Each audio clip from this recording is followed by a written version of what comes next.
Super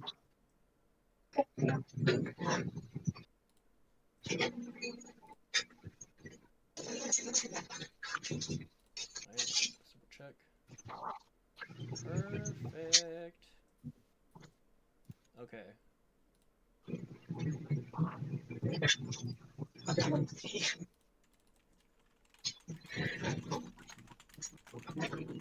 What are you doing? Wife. I'm fixing right. Okay. Well, if you would place your headset without being all fucking weird with it, you wouldn't be all tangled in your chair, you goofy. No, you're the goofy. Uh,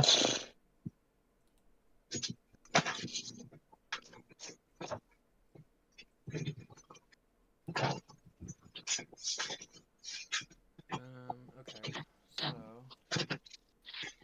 hopefully this all works according to plan.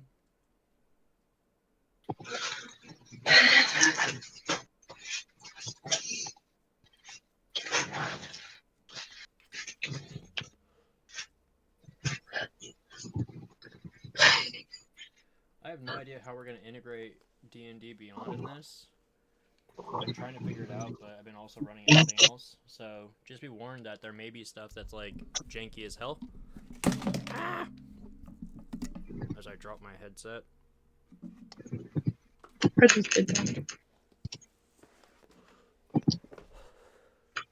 What the hell? I feel so ill prepared. Oh well. It's fine. Now, where did that fucking thing go?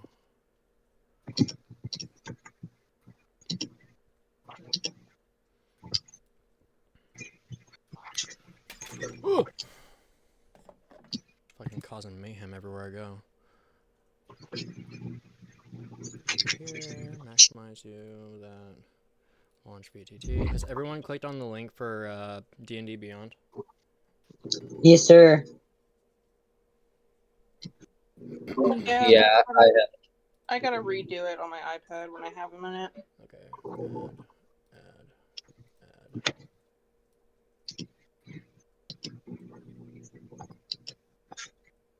Okay. Companions.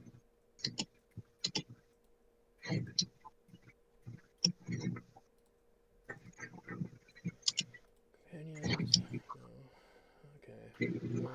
Okay. Be your pose. What? Why do you always think there's something wrong? I'm trying to make your character. I love you. I'm distracted.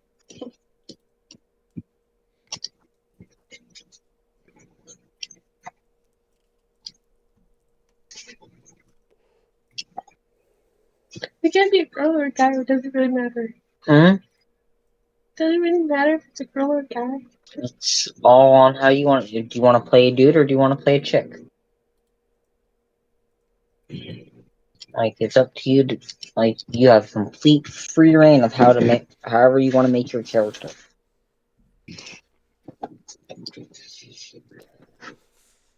Oh, that's right. So, I'm helping Riley make a new character. Oh. For what? Killed my other one. One of her other characters got killed in her campaign, so she's making a new. Let me get killed. Like, in the D&D campaign? Yeah. Yeah.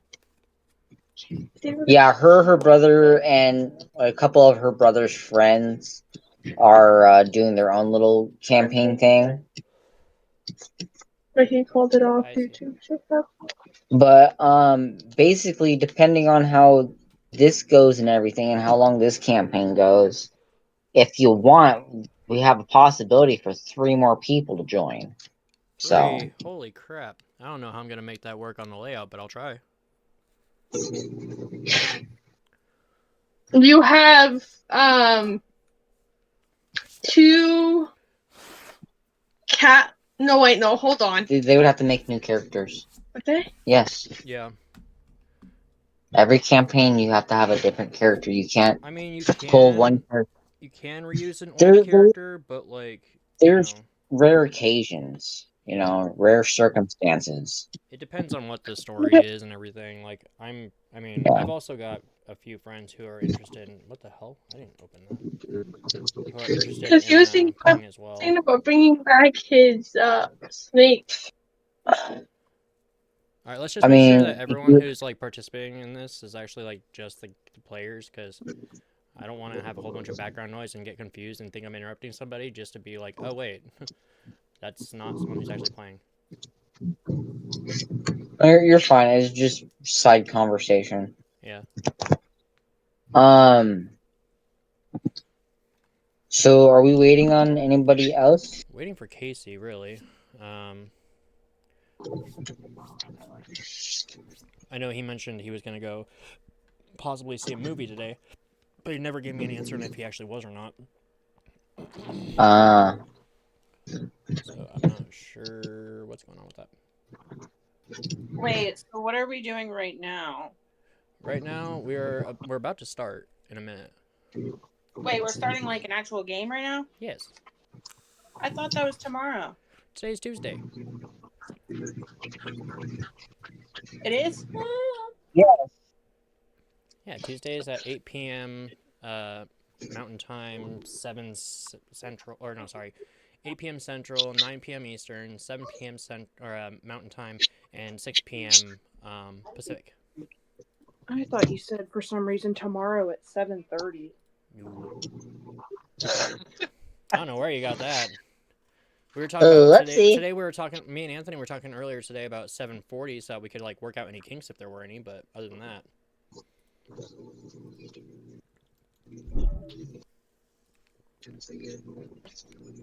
okay. So I'm gonna go ahead and go to recap and see if it's working. That would be my phone alarm. Okay. Why is this all wonky? Because you're a member pig. Member pig. Let's fix that. There we go. I don't know why it changed everyone's images to being a different size. That's so weird. It's been. Oh, god damn it.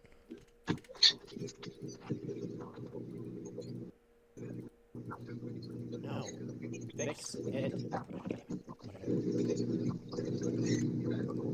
Okay, so I'm gonna. Sorry, I gotta fix this stupid layout because it decided.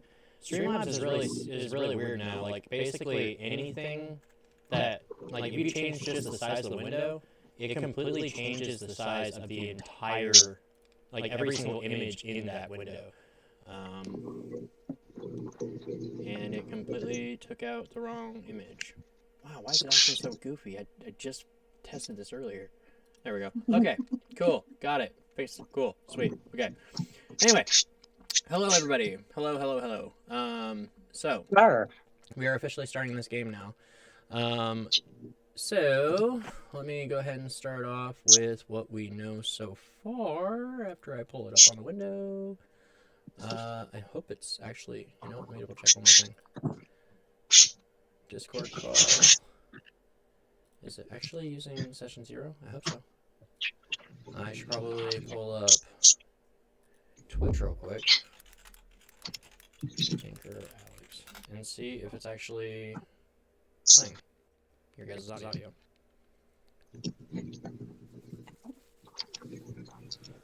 Start watching. Okay, someone say something. And see. Hello, how are you? Playing. What's up? Your guys' audio.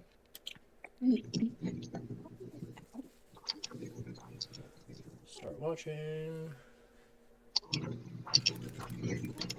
Okay, someone say something. And see. Hello, how are you? Playing. What's up? Your guys' audio. Cool. It is doing it. Sweet. Okay, cool. So it is actually streaming the chat itself and having you guys all involved. So awesome. That is lovely. I'm glad that's working because that was kind of a big headache for me. All right. So the Ashen Covenant. This is the campaign of which we are starting today. I just have to pull up the right tab, which wherever it went. Where did it go?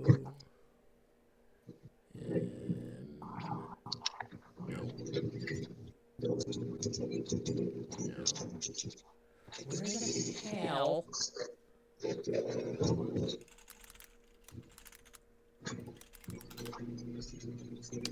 Okay, so you guys all will be starting the campaign basically in like a marketplace area, and it's under the guise of you guys going there after getting whatever it is that you guys want to get. So why don't we go ahead and go around to everybody and give everyone a chance to introduce their character. We'll start off with Antonio. Tell me about Pax Haven. Hi, my name is Pax Haven. I'm I'm a fallen Aasimar. That is a paladin. I refound my faith in the goddess of luck and fortune, and I am currently trying to expel all evil from the world. Fantastic. All right, let's go ahead, Mr. Whispersteel. Tell us about your character. All right. My name is Kale Whispersteel. I was born in Shadowfell among the Shadar-Kai, devoted to the Raven Queen. I guess I always felt the pull of the shadows, seeing them not really as something to fear, but as allies and guides. And over the time, I've used that to help me hone my skills as a rogue, moving through cities and shadow corners and stuff with precision and stealth. And I just kind of take work with me where it suits, maintaining a personal code dedicated, not dictated not really by law or morality. I'm more guided by the Raven Queen's whispers.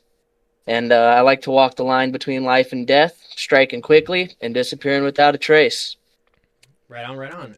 Looks like we lost Jennifer. I don't know where she went. Let me double check, make sure she's okay. Table. I don't know where she went. Anyway, okay. Well, you know what? We'll come back to her. Okay, so you guys are here in the marketplace. You guys are basically in Cathedra Prime. Now, Cathedra Prime is basically like the stronghold of Lucifer's domain. It's basically like the castle is in the direct center. Can you guys all see D&D Beyond right now? Mine says waiting for DM to That's start why. the game session. My bad. Here, let's click that. Tell me if you guys see Cathedra Prime. Yes, I see Cathedra. Yes, I see it. All right, you guys see your characters on the map as well?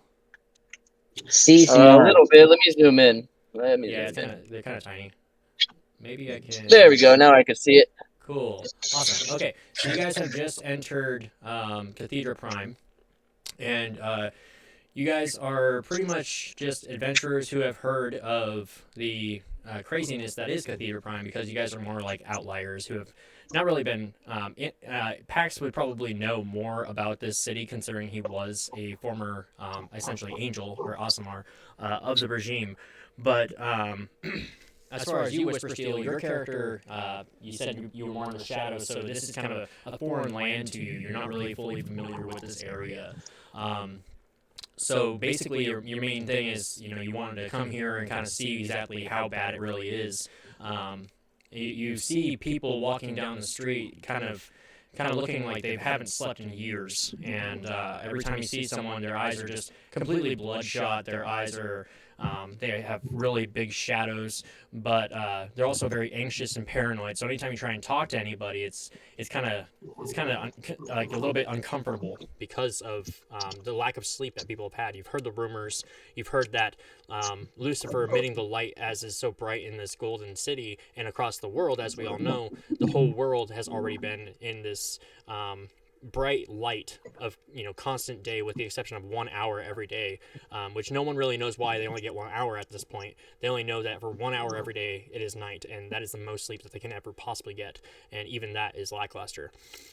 So you end up in Cathedra Prime, just kind of curious to see exactly just how bad the main city is, after being someone who has been, as you mentioned, in the shadows and more akin to what is being like a shadow folk. So let's see. packs, as mentioned, you've already been familiar with this idea. You're here more on business. You're in the marketplace. What kind of stuff would you be looking for in the marketplace?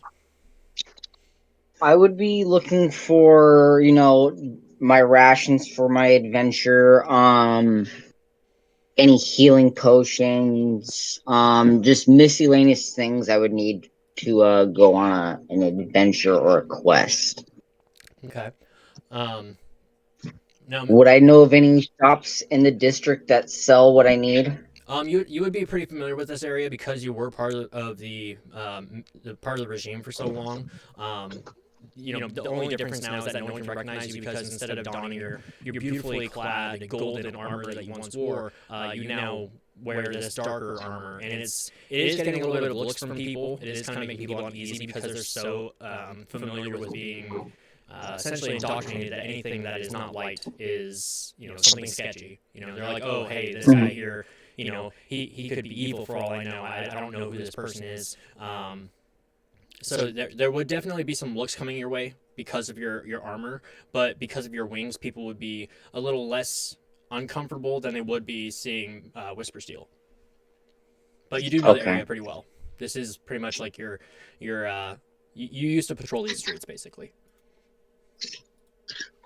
Would I be able to guide me and my fellow companion to a store to grab supplies? Yeah. So let's dial it back before we continue with that though. How did you and Kale meet? Like, what do you think was the means of you guys being introduced to each other? Are you guys like former comrades, or is this like a new meeting where you're like, oh hey, this guy seems cool?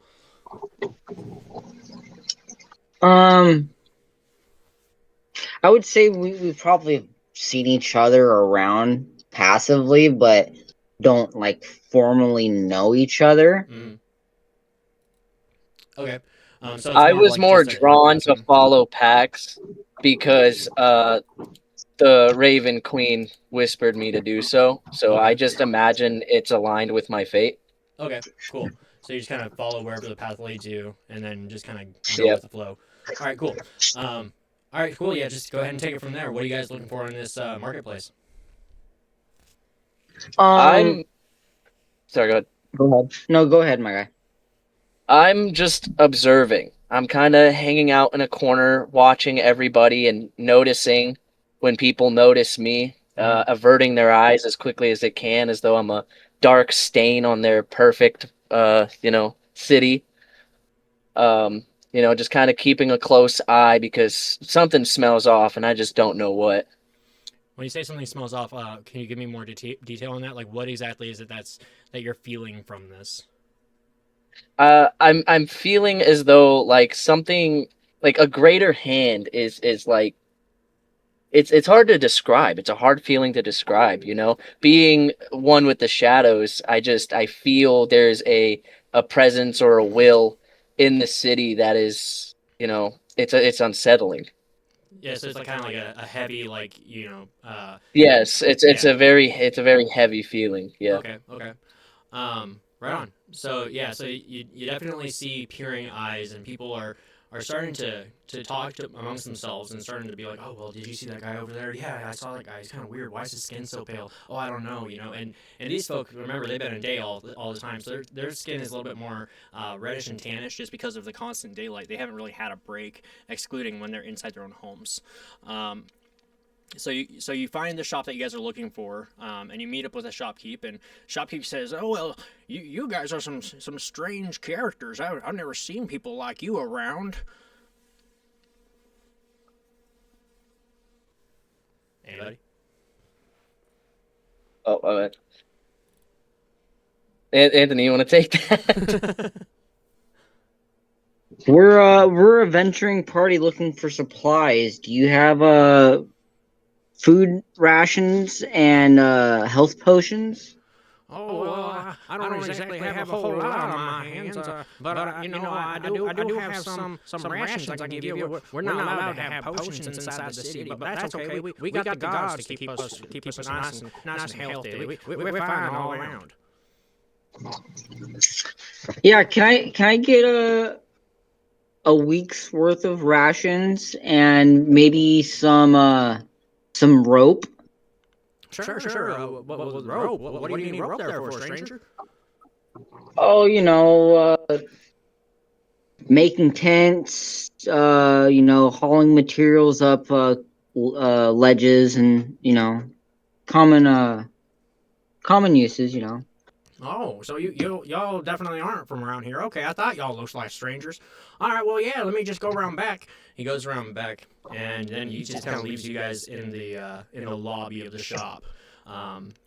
As he does so, you see a character outside. You hear a whole bunch of commotion. You're wondering what is going on with all this commotion. Like this, usually this place seems pretty well kept. Then you see what looks like a red tiefling with complete black clad armor with red accents running across, and then you see 3 guards chasing after them. What do you do?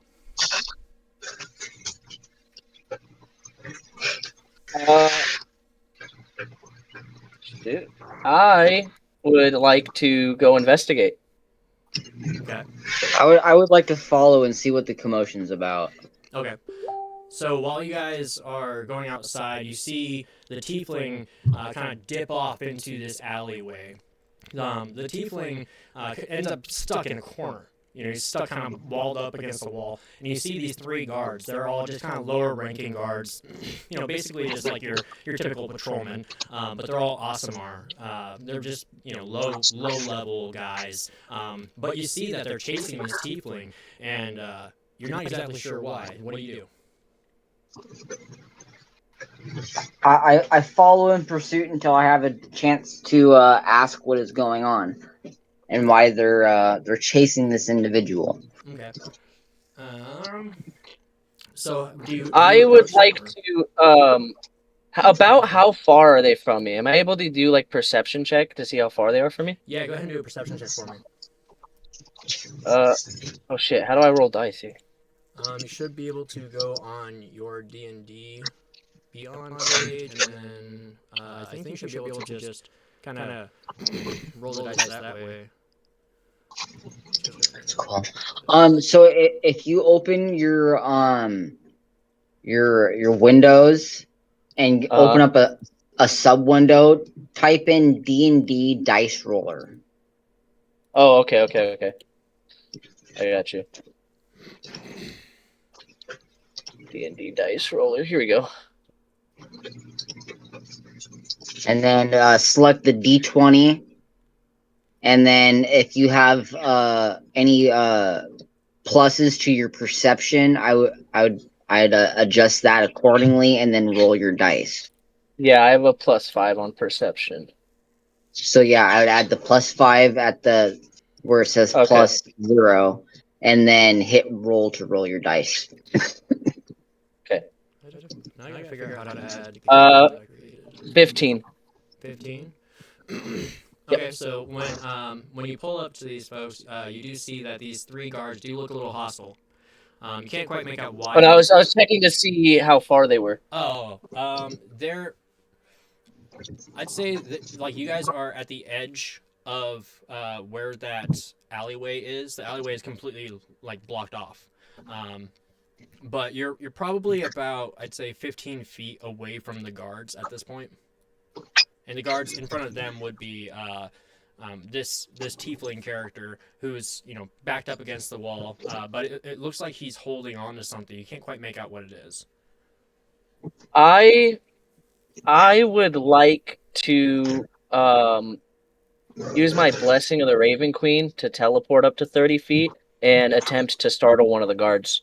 So when you say startle, are you putting hands on them or anything, or how? Like what exactly is? I am lightly touching their shoulder, since we weren't close enough for them to pay us any mind. I would like to use my Blessing of the Raven Queen to teleport directly behind, in between the 2 of them, and just place a hand on their shoulders. Okay. And what is? Do you say anything to them, or are you just trying to spook them? I think I place my hands on their shoulders, and I say, "What are you boys up to?" Oh, it's none of your business. Wait, why do you look that way? This is not acceptable in this kingdom. Why are you so dark in clothing? You know that Lucifer does not accept anything of dark clothing. Well, since we're asking questions, why are you chasing this person? This man is a common thief. He's no business to be around. Get lost.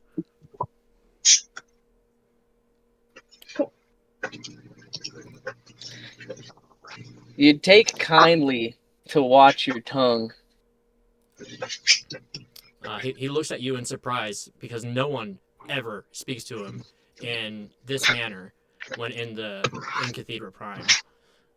He looks at you and he goes, it would do you well to get out of here. Mind your own business. How far would I be behind him? Yeah, how far behind me is it? Pax?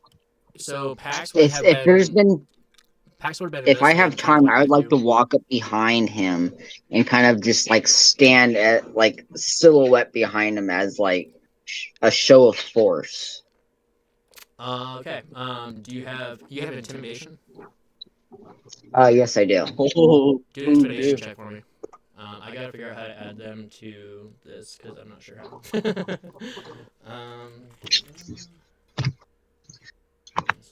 Oh shit. Let's see.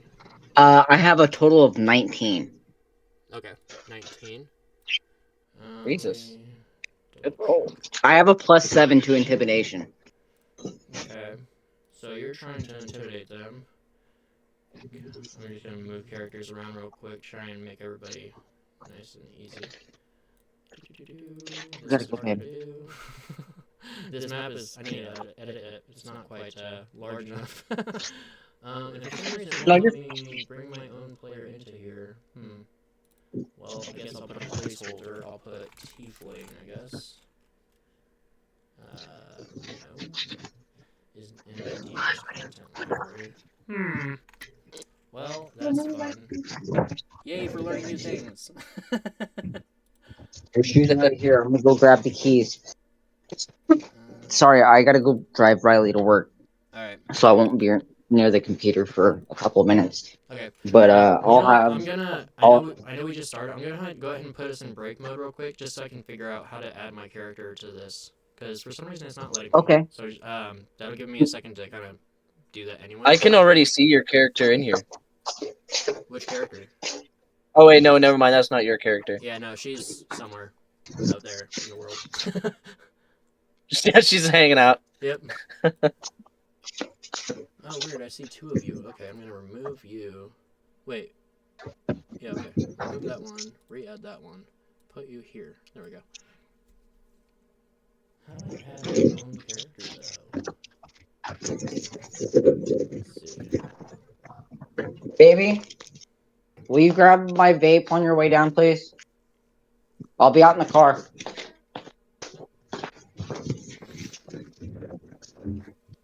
I don't know if you saw the message, but Hersey will be in a minute. Her phone died. Oh wait, will she be in a minute? I thought she said her in-laws just showed up. Yeah, she did say that. Oh, I didn't see that.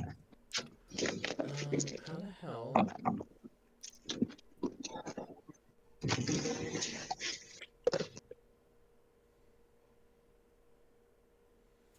Sorry if you hear me crunching.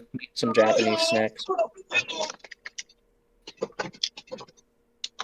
trying to figure out how to add this character view.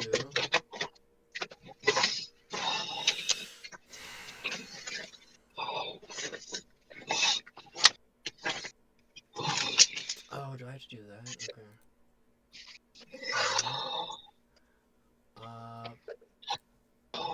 Pause.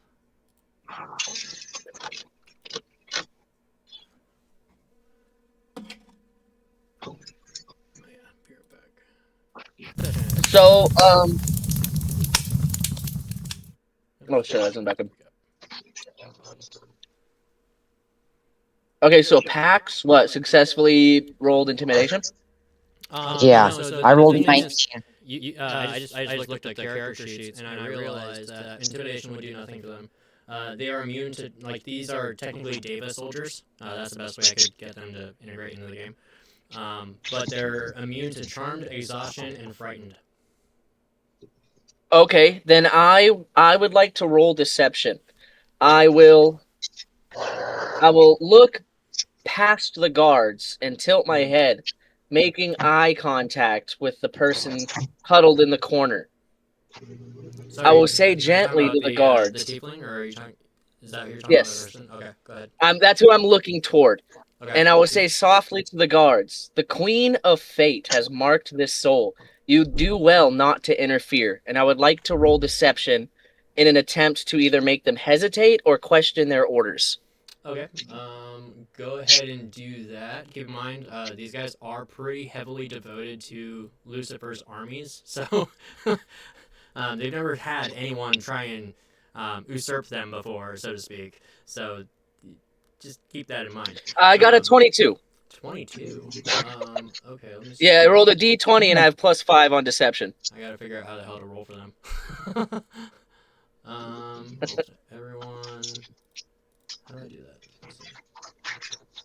Oh wait. You would use the same thing. Use the dice roller, and then Well, just use their stats That's what I'm trying to figure out as how a to use, reference. though. I don't know how to use the system very well. I'm figuring it out as I go. Ruler, point of ping, token browser. God damn. I thought I did enough research on this, but apparently not. Oh wait, is that it? Ah, there it is. Cool. Okay, so deception. How do I roll for deception for these guys? Monster stat block. Okay.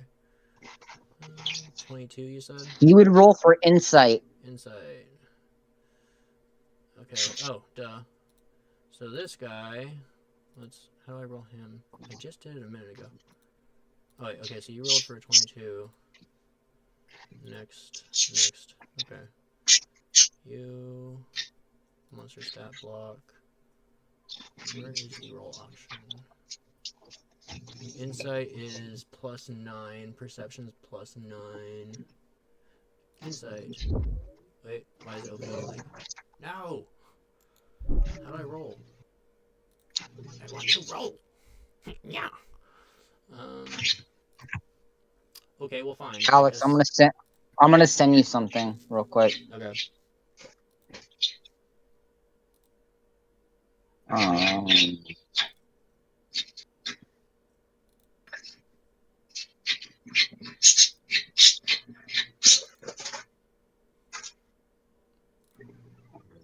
Sorry, my Why computer's is the ad running. on my dice roller an am I gay test? Say what? The ad at the top of my dice roller page is an am I gay test. Oh, are It's you? like, Jesus. Wow. Oh, look, it's Zeek, D&D dice roller. You may be gay. Jesus. Is there something you're not telling us, bud? You know this is a safe space, right? Hey, man, I'm deeply closeted. That's okay. Let's see. What did you say? Oh, we doing Okay, I'm not gay. On dice. So D20 +9. Because he's got a +9 modifier, right? Yeah, +9. Yep, you put the +9 in the modifier. Yep. And then roll your d20. Oh, and then damn. It will... He rolled an 11, so you definitely won that one. That's one guy. So he's like, oh, well, wait, the Raven Queen. Well, I don't know. That seems kind of scary. I know I don't want to mess with her. And then the other two, let's see if another guy, what his would be. He rolls a 15. He's like, oh man, oh yeah, you know what? I've heard stories about her. Yeah, I don't think I want to mess with her either. I've heard some terrible things. You know, we're under Lucifer's guidance, but if she's marked him, then we might not want to mess with this guy. And then the next one, he rolls a 12. Yeah, so they basically say, you know what, fuck this, let's get out of here. And so they decide to take off. Well done, guys. Well done. Hell yeah. I look over I look over to Pax. I'm like, you know, I'm not gonna lie, I didn't think that was gonna work. I just look over to Steel, and I give him a stoic nod. I was not expecting that. I was actually expecting a real fight. Okay. So you you come, you get these guys to kick off, and the Tiefling goes up to you and says, I'm in your debt. Thank you for all your assistance today, citizens. My name is Iblis, and I'm glad that I could have some help from some people who appear to look of similar ilk. What do you guys do? Well, we're currently looking for work, and we're trying to help the people versus all this tyranny that we've seen. Fuck that noise. Why were you running? Well, you see, I may have pissed off the royal guard. He kind of looks down at this really ragged looking brown wrapping that he's carrying in one of his arms. You can't really make out what the item is, but it's pretty long, and it's pretty thin. Can I use Can I do a perception check to see if I can figure out what it is? Sure. Let me see how to do that for him now. Perception. Yeah, go ahead and do a roll for me. Okay. 7. Okay, I have no idea what the fuck that is. Yeah, you don't have a single clue what it is. All you know is that it's brown, and you're like, all right. Okay,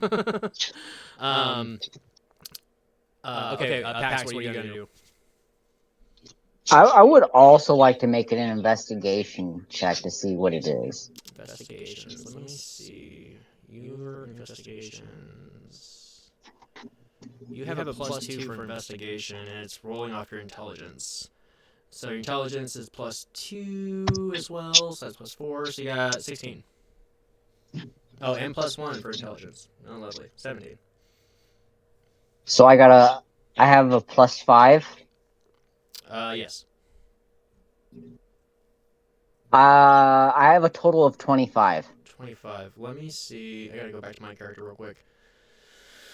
No. Let's see. View. Let's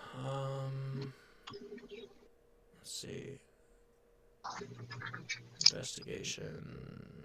That was a nat 20 with a +5, by the way. You got a natural 20. Okay. With a +5. Well, Jeez, all bro. right. So, let me see. I don't even know what I would roll to try and counter that. Did he just do a perception? Did he just roll perception? I made investigation. I made an investigation on what he was hiding or concealing. Ah, okay. I got a +4 charisma. I don't know how I would go about countering that. What would I roll to counter that? You would, if wouldn't roll you're anything, trying to like hide what it is, you'd roll a deception. Deception. That's exactly what I need. Let me see. Persuasion +2. Where is?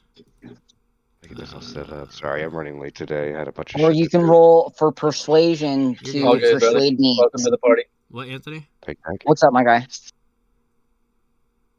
We'll introduce your character here soon, Casey. What were you saying? No, you guys take your time. I know I'm behind by like a few steps, so take your time. Oh, we had some time that I had to play. How the hell do I do this?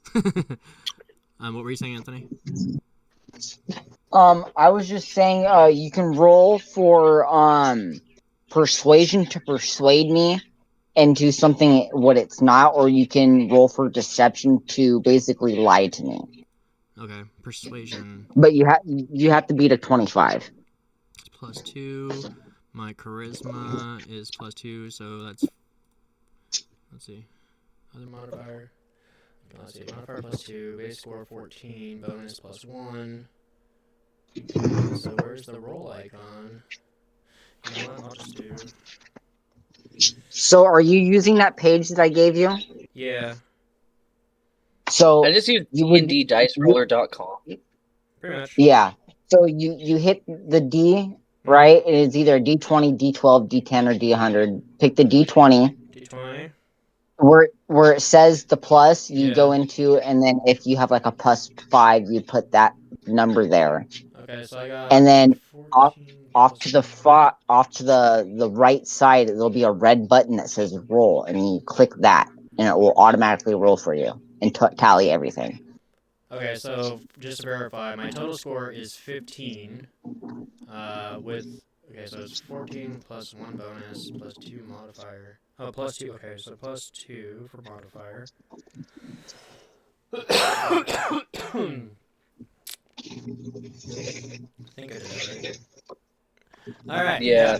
I roll a So that's 10. a fail. He doesn't exactly hide what he's what he's got from you, but he also kind of can tell by the way your character is looking that apparently you are probably similar to him, just by overlooking like how your outfit is and everything. Let me do a perception check on my guy real quick, because I want to make sure I'm actually telling this properly.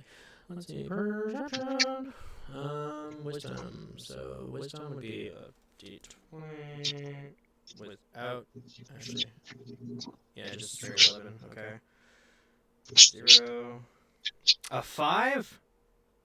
5. Really? All right, fine. Iblis, you have terrible fortune, my friend. I say it to myself. So he doesn't hide it from you.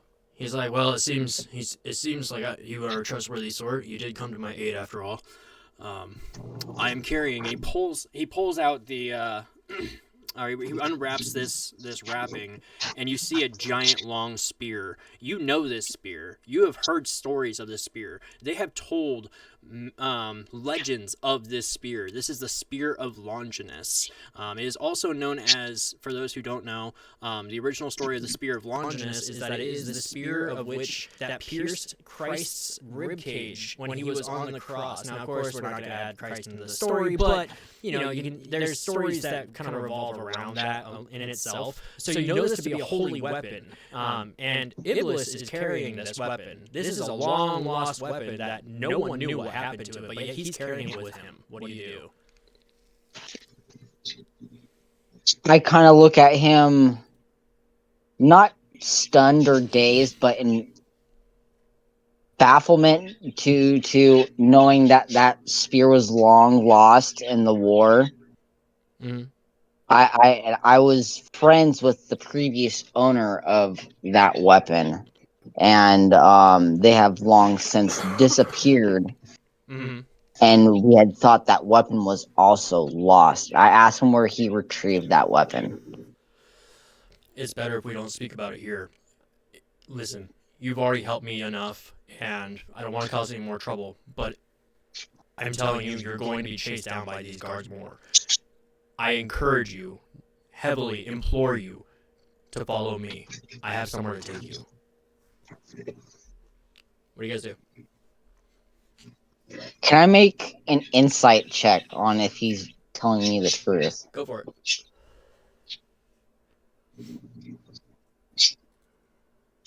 Just a second.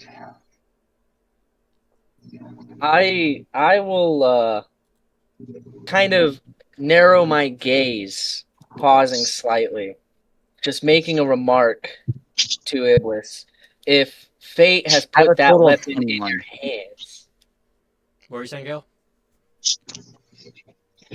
Oh, if fate had put that weapon in your hands, there's a reason. But reason and mercy don't always walk together. So you understand that it's likely that it needs to be there, but you're like, that doesn't necessarily mean it's a good thing. Yeah. Okay. Yeah. I rolled an insight of 20. Mm-hmm. I rolled an 18 plus 3. So I have a total 21. Let's see. You can tell that he's absolutely being honest with you. There is not a single hint of lie in his eyes. I follow without question. All right. You said same? Right on. Yeah. All right. So as you guys start to see or follow Iblis, he comes to you and he says, all right, I need you guys to pay as much attention to what I'm about to tell you as possible. Where we are going, no one can know about. This must remain secret. Nobody, and I mean nobody, in this city can see us. They cannot follow us. I need you to be very careful. Let me know if you see someone peeking around or looking at something. And he starts to walk off.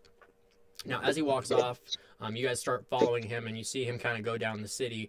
And he starts to kind of walk around to this area of what looks like this entrance to a set of sewers. He opens this door, and then you guys end up transitioning from the main city into the Cathedral Prime, Cathedral Prime sewer vein. Could I make a perception check to see if anyone has followed us? Go for it.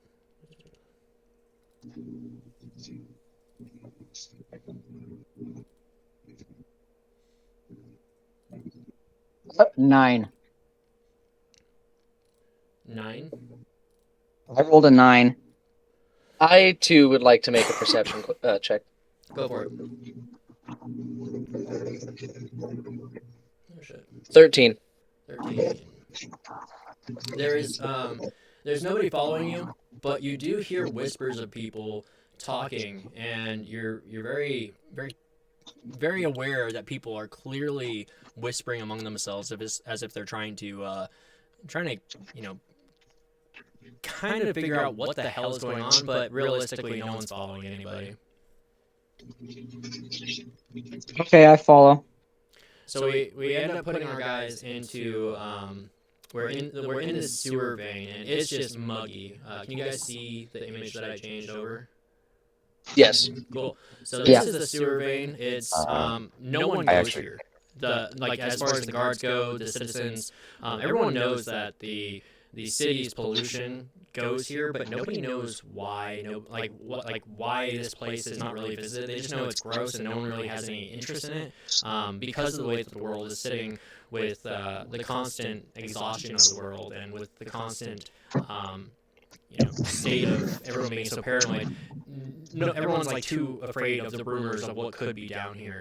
They're always wondering if this is where demons dwell, and this is where the monsters are, blah blah. But no one actually gives them any attention, because they're always like, oh well, this place is it's just a sewage system. Like the guards are like, what would be down in the shit area of the city, so they don't pay any attention to it. So as you guys march your way down here, you see all these that the area is completely dark, but it's only illuminated by these crystalline structures. You see that in this area, there's a whole bunch of pathways, but they all kind of lead to the same area at the end. Let's see. As you guys are walking, my character says, Iblis says to the team, he goes, I'm going to introduce Lumio in this part. He says, Lumio, my dear friend, these two fine gentlemen, they're here to help us with the cause. I need you to make sure that when we walk away, that our pathway is sealed. Lumio, go ahead and step in, and let's go ahead and take that pause and introduce your character. So wait a second, who am I addressing here again?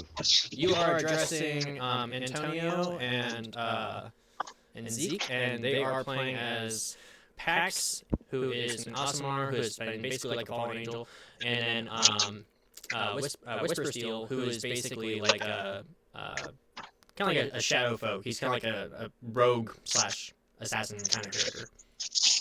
Oh, I smoked way too much weed for this shit. Okay. I'm not even trying to be funny. I really should not have. Me and my roommate were watching a movie, hence why I was a little late. Sorry. You're good. We rescheduled for Badlands, me and my other friend, but we got caught up watching another movie, and then I was like, oh wait, shit, I gotta go. Anyway, so I'm underprepared. Okay, me too. Okay. So, hi, I'm Lomeo. He doesn't talk like this and just being a smartass. So Lumio here is a rogue ranger. I'm kind of winging this a little bit, basing this off of an old build I had from a Ren Fair run about 2.5 years ago. He is a rogue ranger. Just quick bullet points. I'm still trying to pan out like an actual detailed backstory. Very good at heart. Will do the right thing, even if it's making a very tough decision. However, it will compromise him and his moral code. Even though he's got a very strong, how do I put it, relationship with his guild, ex-guild of Rangers. He was cast out from his previous one just based on the fact that, again, will make the right decision during a fatal mission of a reconnaissance outside of the city. He unfortunately was able to save half of his platoon, but at the cost of sacrificing a small village after it was under attack from a specific band of rebels. This set of rebels is where it led to the meeting of him and Satanus. Again, bullet points. I'm just trying to catch up because I'm fucking late. You're good. Close friends. He informed him of all the truths that were going on within the city. Decided to cut his ties with the Rangers. And committed treason by desertion and joined the rebels. So here we are.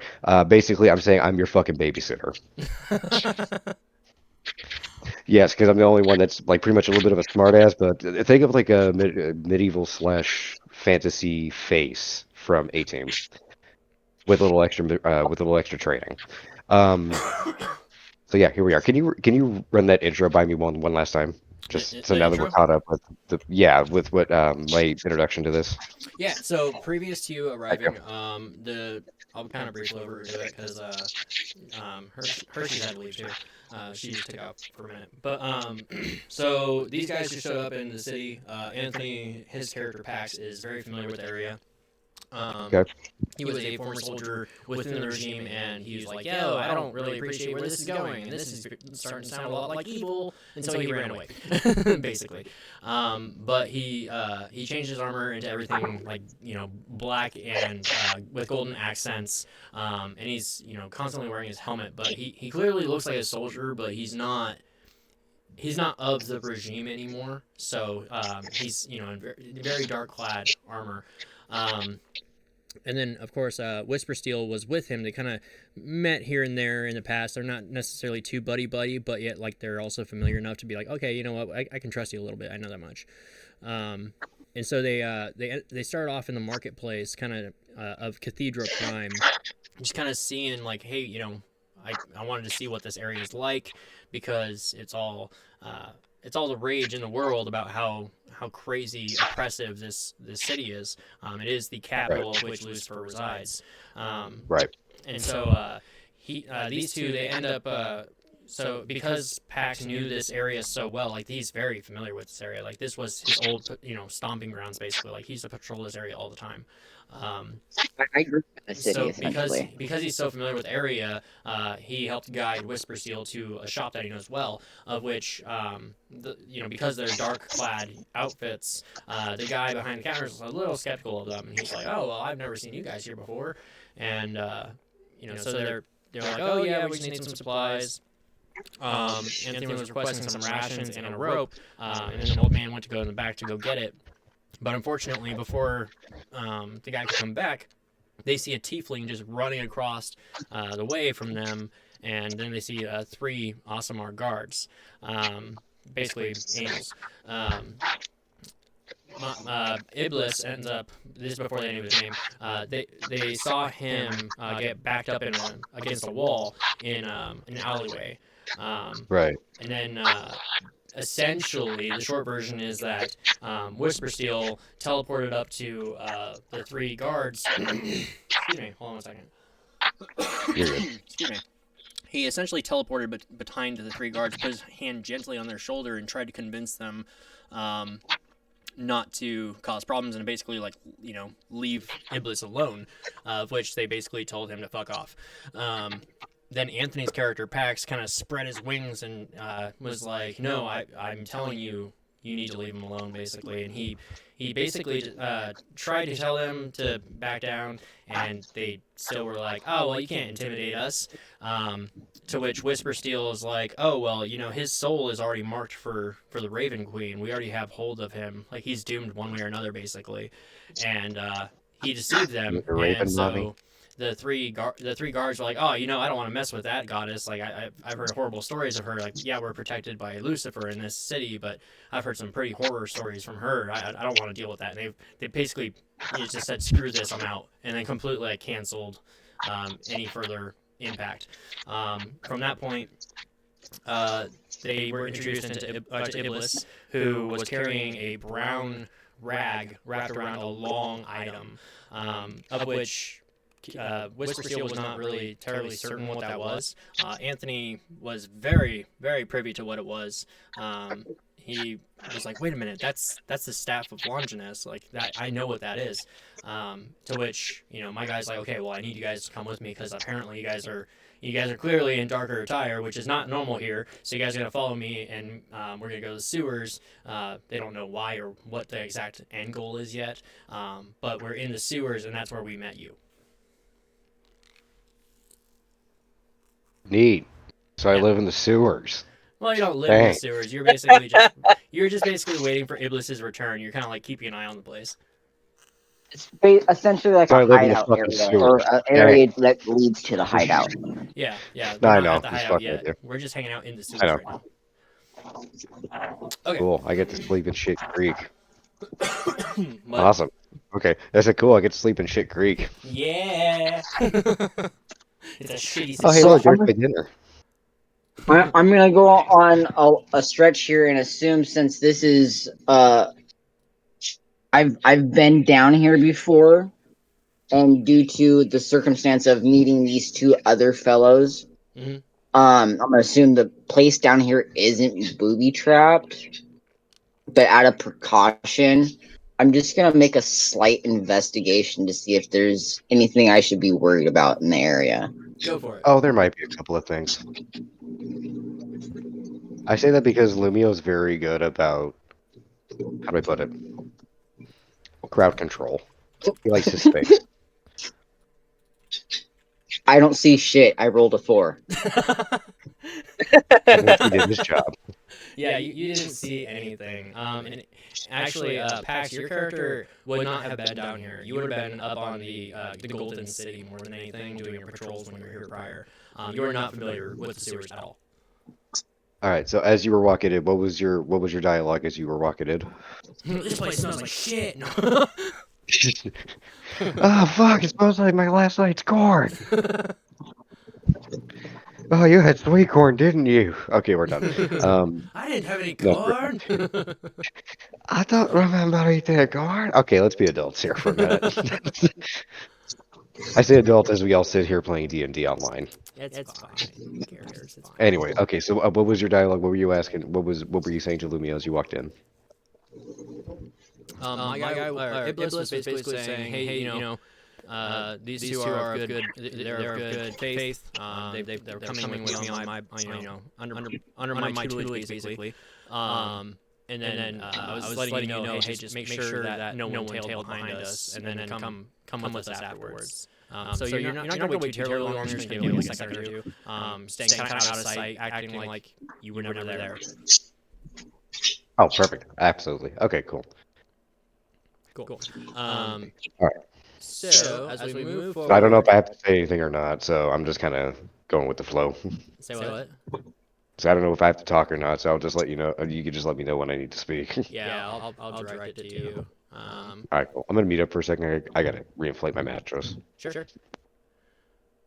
So as we start traversing our way into or through the sewers, what are some of like the little banter you guys will probably be seeing? Because you guys are seeing, all these crystals that are lighting the area. And you're not exactly sure, like, what is powering these crystals or anything. You're not entirely certain where they came from, but and honestly, nobody really knows. But you see them as the lighting of the area.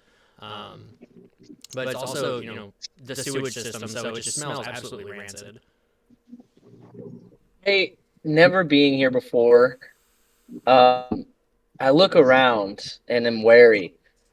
I speak aloud. I say, "It's strange, this secret path lined in crystal and rumor and darkness."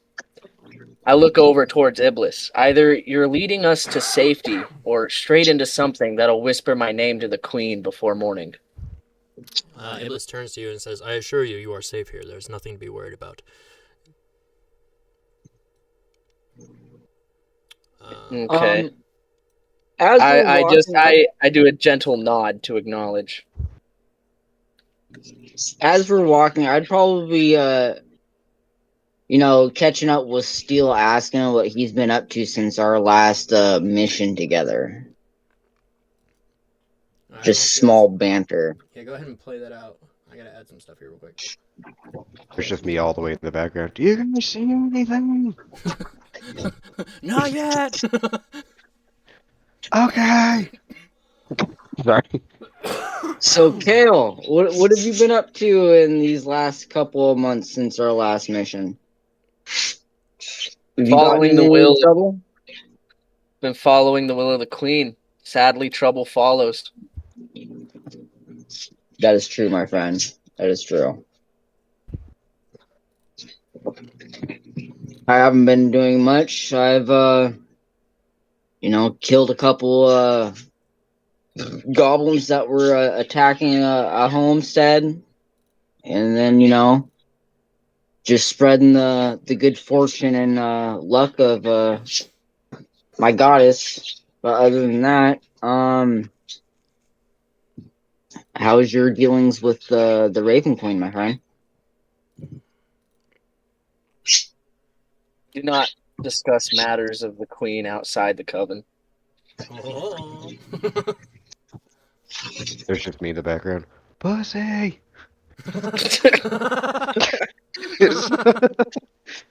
Leo's got wicked good hearing. He's just in there with like one of those like FBI like satellite phones, the little scoop thing, just like aimed straight at you from across the way.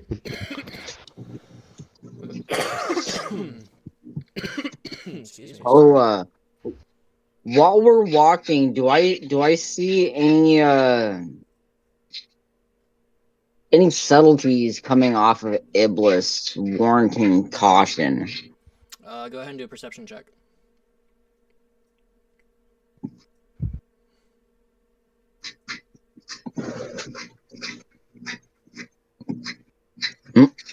Nope, that's even lower. I rolled a 3. You don't see shit. You don't know anything about him, but you also have no reason to like distrust him. But you're at the same time you're like, whatever. I trust this guy. It's fine. Apparently, I'm just following in good faith. Pretty much. I'm trying to see. Hold on a second. Y'all do that? Well, I'm gonna be rolling the. Wait, are you streaming this? Yep. What platform? Say hi. What platform? Switch. Y'all do this. I'm going to roll a cigarette. Go for it. Wink, wink. I'm just kidding. Wink. Nod. I'm trying to figure out how to fucking do this thing, but it's not. What am I missing? All you people under 21 out there. Well, here in Texas, it's actually illegal. For now. For now. I say for now because eventually, I mean, like everybody's gonna eventually be on board with that. Fortunately, I live in a good state that I'm allowed to use said thing. Over the age of 21, of course. Okay, let me see if it'll let me add it now. Actually, speaking of 21, if anybody is a Pabst fan right now, there are 4 variant arts on Pabst cans and 12 and 30 packs. One's got Godzilla, another one's a Mecha Godzilla, then Ghidorah, and then Mothra. I don't remember why, but there's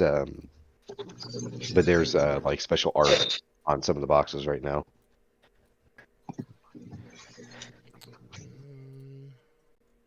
Let's go ahead and do.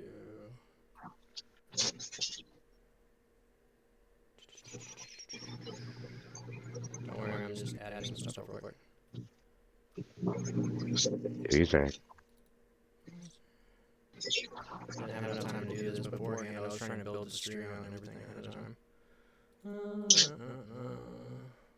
Let's do that. That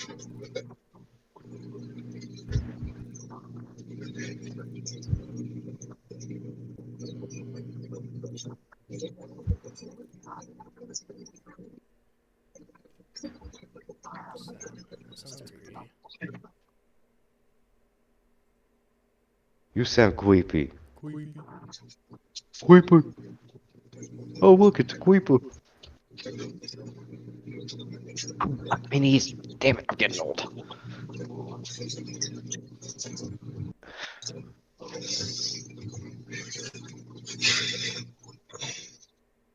Hmm.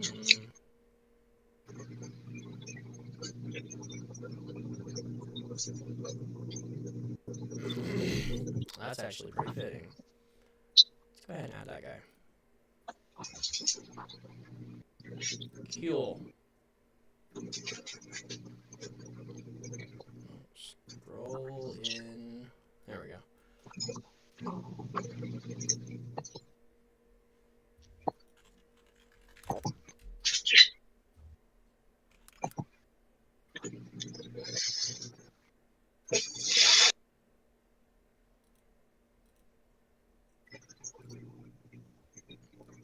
Cool. Alright. So, along the floor, you guys consistently see these puppeteer parasites walking around, and then they see your characters, and they essentially try to lunge for you. Why doesn't everybody go ahead and do what's the fucking called? Initiative. Yes, let's do that. Even me, or should I just hang back since I'm still at the door? We'll go ahead and just have you kind of hang back. I can hang back, that's fine. Yeah, because at this Okay, point, I rolled a 17 for initiative. Okay, let me see what Iblis rolls. Initiative. Where is What am I rolling? Initiative. Initiative. So go to your character sheet.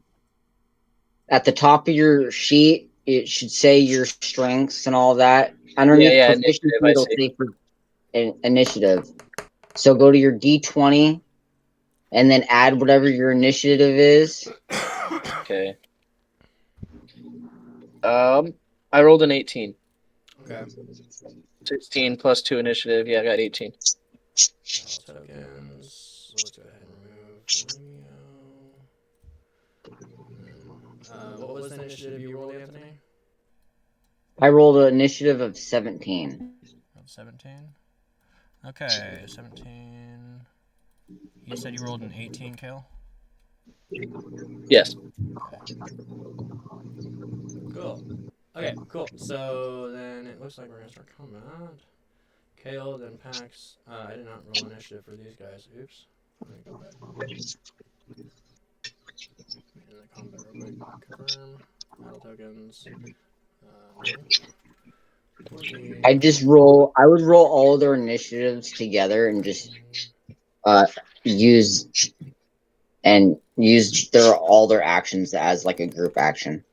Yeah, that's what I was kind of doing. Auto initiative. Okay, so the Oozes got 9 and the Puppeteer Parasites got 5. Alright, cool. So that's pretty cool how that works. So first one is going to be Kale. Kale, is your turn. What do you do? Oh, there are also Oozes, by the way. Sorry, I should have emphasized that. I will attack the closest puppeteer parasite with my rapier. Okay. That will be this guy. He's in front of Iblis. Because he's the one So it's going to be 1d8 plus 2. You are about 11 feet away.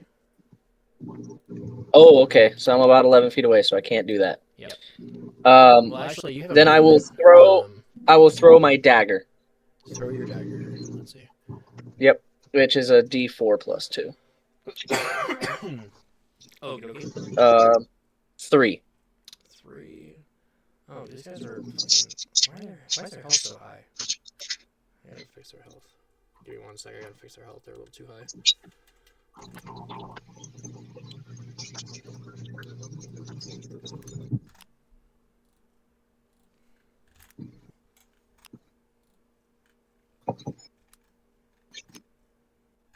Oh shit.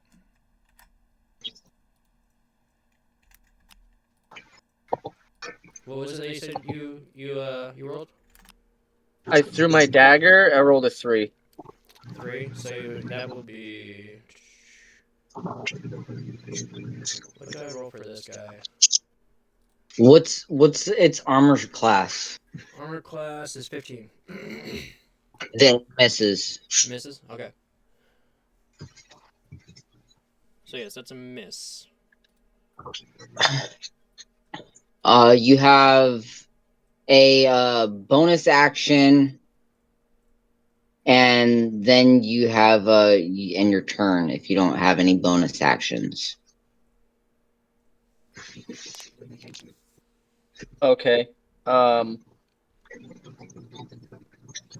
Yeah, I end my turn. So yeah, after you throw your dagger, you completely miss, and it ends up getting stuck right in the dirt. You're like, well, shit. Now my dagger's stuck in the fucking dirt. I'm out one dagger. Emil's just off in the distance, like watching this all unfold, and he's just like shaking his head as he saw the failed throw. You're like, all right. In your mind, you're Not just even like, like is he sure this is a good idea to have these fucking noobs? it's not even like it's not even like a disapproving, head shake. It's just like a fuck. I really need to watch these guys type of head shake. Like this is more than I thought it was gonna be type of head shake. That's what she said. Hey, Lumio, how much do you weigh? I feel like that's a fucking personal question. Whisper Steel. More like fucking whispers. Let me rephrase that. Lumio. How fat are you, dog? Oh, yo, now that. Oh, yo, I ain't that bad. I'm kind of like a slim fast light.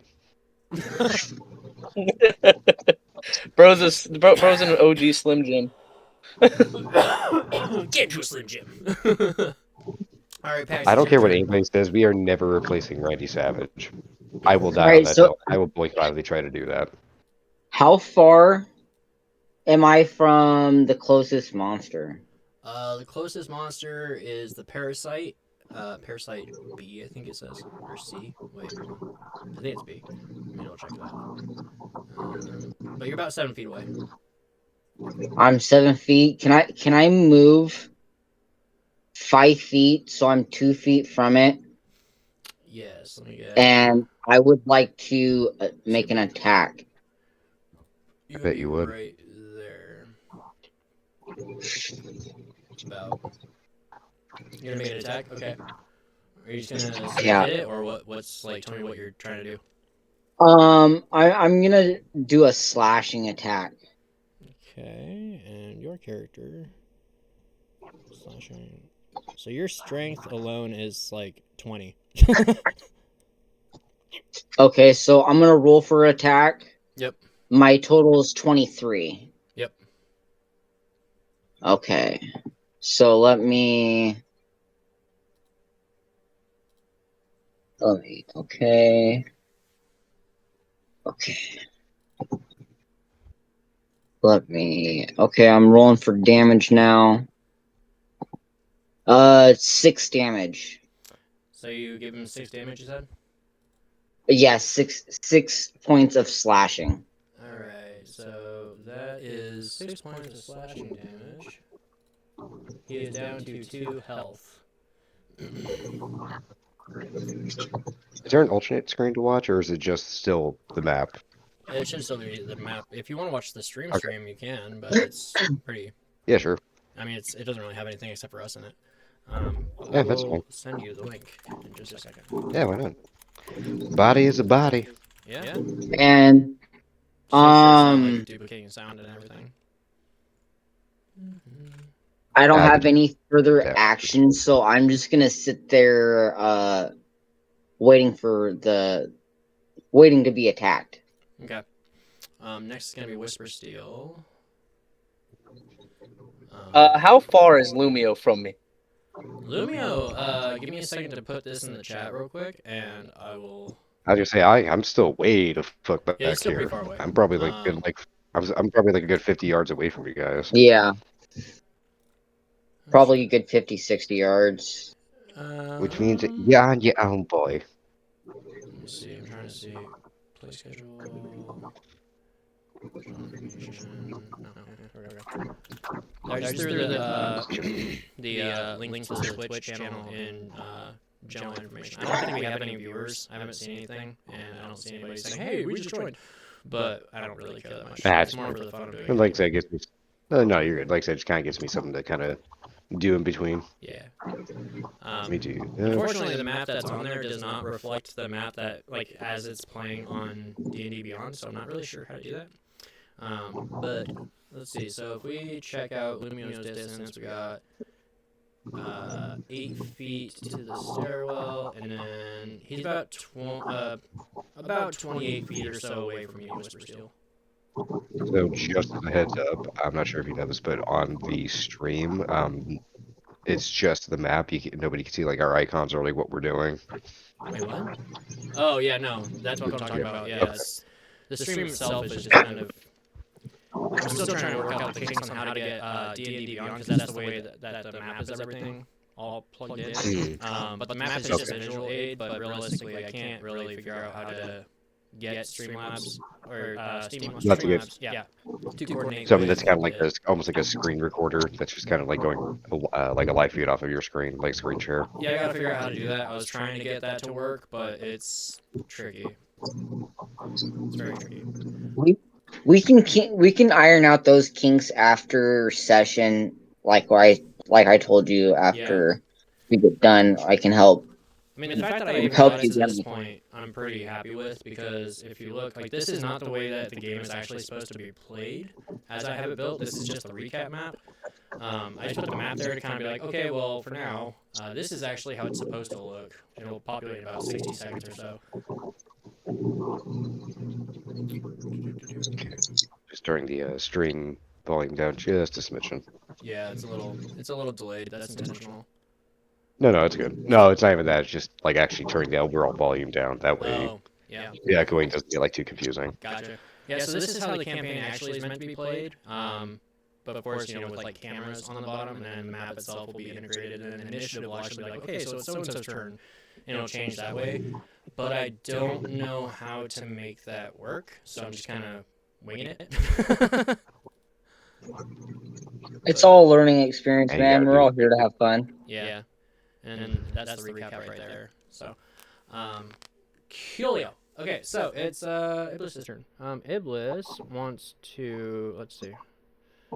First, I need to pan. There we go. Iblis is pretty close to the damn thing. I'm going to have Iblis attack. Let's see. Oops. Sorry. Oh, you're able to move stuff? That's crazy. I wonder if it's so you can move your own character. I didn't know you could do that. Cool. You guys can move your own damn characters instead of me doing it. Oh, sick. What kind of fucking throw was that earlier? That was horseshit. Your uncle was right. Your mother should have swallowed. Sorry.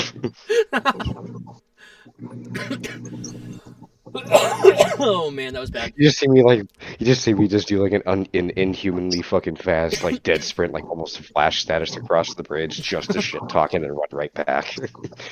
Bro, Jedi Force leaped over to us.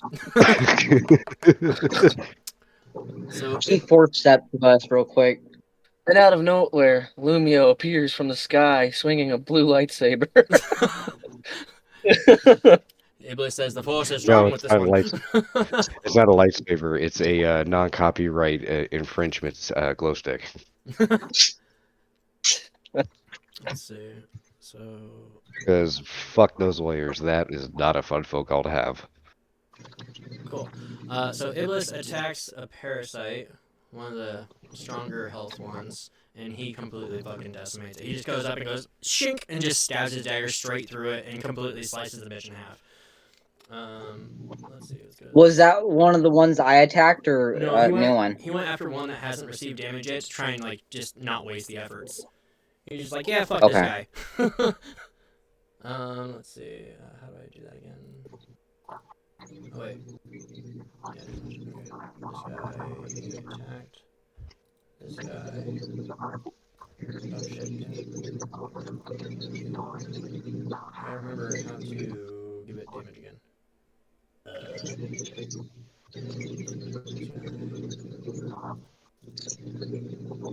Oh, there it is. That's right.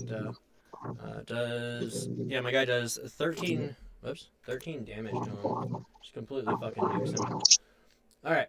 Jeez. And then I'm just gonna go ahead and stay here where I'm standing. Let's see, next is gonna be the goo. The goo is going to move, let's see, how much movement does it have? Has a movement, initiative -2, can move 10 feet and climb 10 feet. Let's see, where can it move to?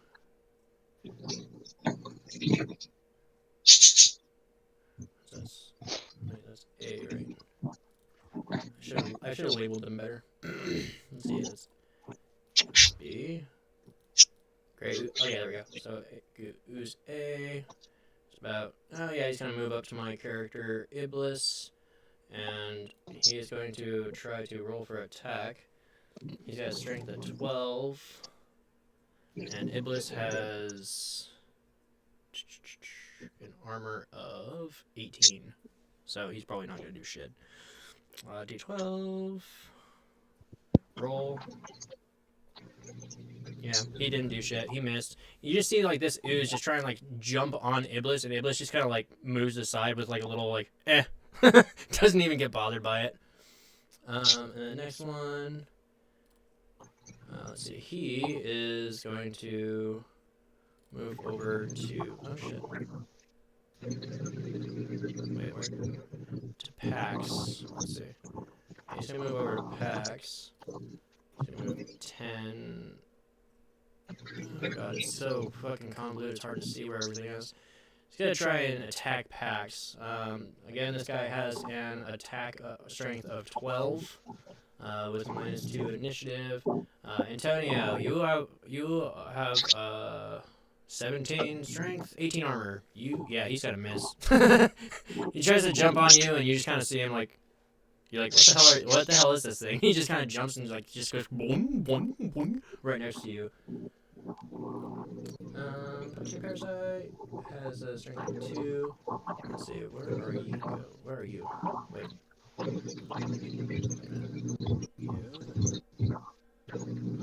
This guy is gonna move. Wait, which one? Oh, Parasite A. Oh, Parasite A is dead. Never mind. Parasite B. That's the one.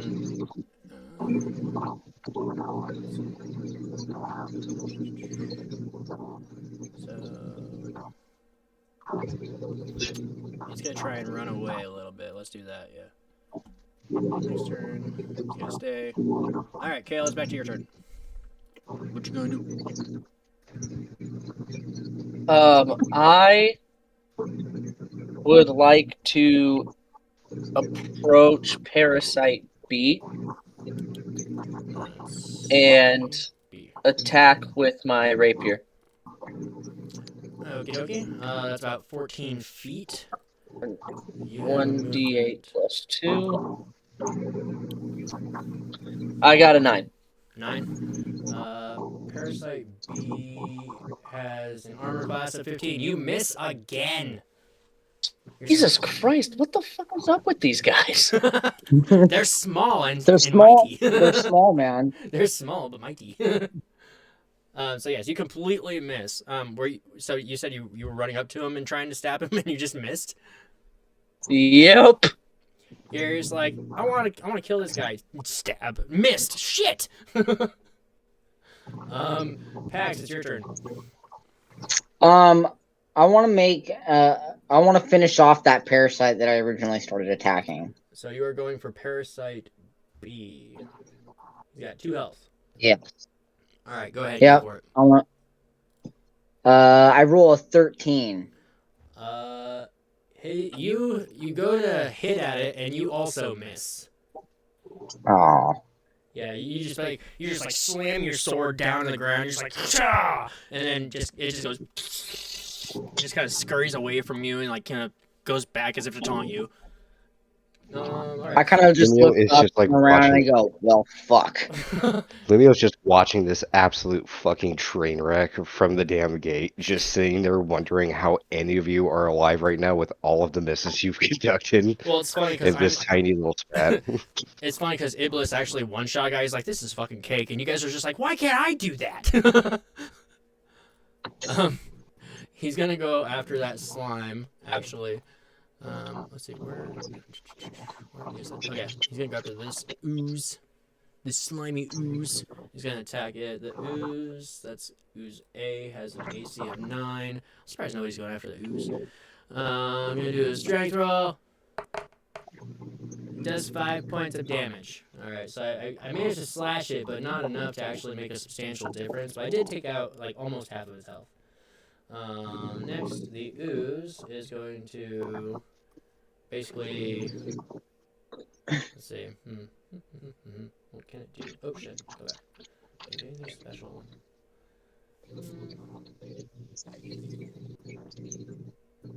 Can move through spaces narrows 1 inch without spending extra movements. Non-magical ammunition is destroyed immediately. Oh, ammunition. Okay. -1 penalty to attack rolls immediately after dealing damage to the ooze and coming into contact with it. The weapon is destroyed if the penalty reaches -5. Penalty can be removed by casting the mending spell on the weapon. Well, luckily I have a magic weapon for that guy, so he's fine. Ooze can eat through 2-inch thick non-magical metal or wood in 1 round. Holy crap. Oh.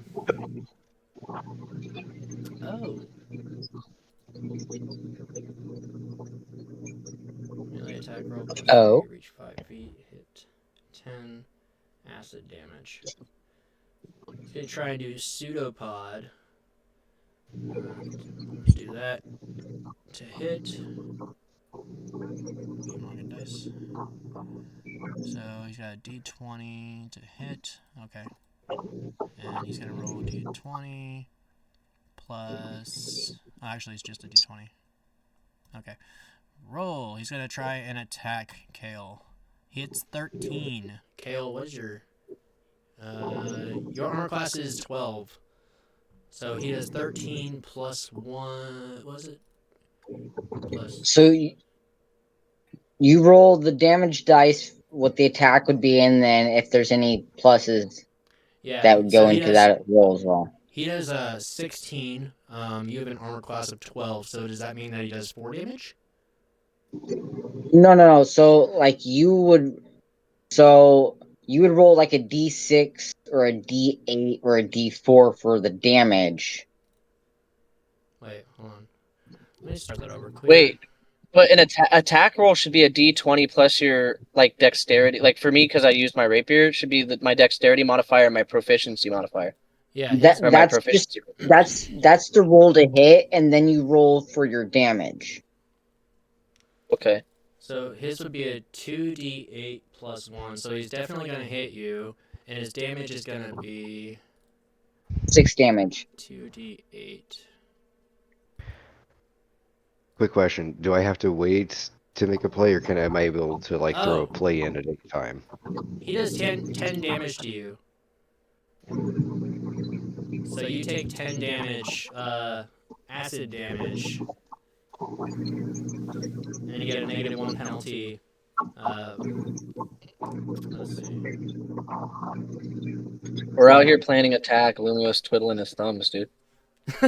Well, Lumio, you can start moving. I'm towards literally. Lumio's over there talking shit and hasn't even attacked once. So how do we know if he can fight or not? Hey, I'm fucking testing the waters. I need to know exactly how much of a fucking eye I gotta keep on y'all. All right, because I'm sitting here in the fucking sewers, and then this guy I met not too fucking long ago shows me how shitty my mayor is, essentially.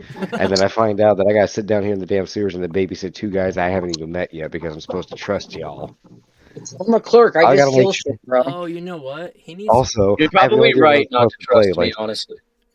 Also, also true, but also I have no idea. Like, do I just play? Do I also like just ask permission to make a random play at any time? Do I have to wait to know like when it's my turn to go, or I have zero fucking clue the game's played? So you were. If you want to jump into the fight, you would roll for an initiative, and you would jump into initiative. Yeah, okay. Here's a question. So you have to start moving towards us if that's something you want to do. Okay. I mean, at this point, I would say, we're fighting these guys. Like, that's where the real battle is. I mean, we got 5 enemies right now, and only 3 dudes. So yeah, I would say go ahead and start moving over. Kale took 10. Watch me just be a 10 dick, points just of start damage. taking all the guys over here to the top left of the fucking map and just be like, oh, there you go. Now the fight's over here. Now you can fucking breathe it. Tell me how to play. Kale, I'm gonna So, need you to like do a depending on- death saving 23 throw. feet away No, from the fuck. battle. I know, So I'm just if fucking Kale. you want to start moving towards the battle, you take what your movement speed is, right? And then once it gets back to top initiative, that's when you can move again until you get up to the fight, and then that's when you roll you roll your initiative before you make your way. That way we Okay. can keep track of when it's your turn to move. Okay, so here's a quick question. Is there another thing I need to do for like a digital dice roll, or like what do I do if I want to actually like make a roll? Okay, so- DnDDiceroll.com is one example. What is it? DnDdiceroll.com. D&D D&D dice roll. roller. Dice Yeah. roller, whatever. Yeah.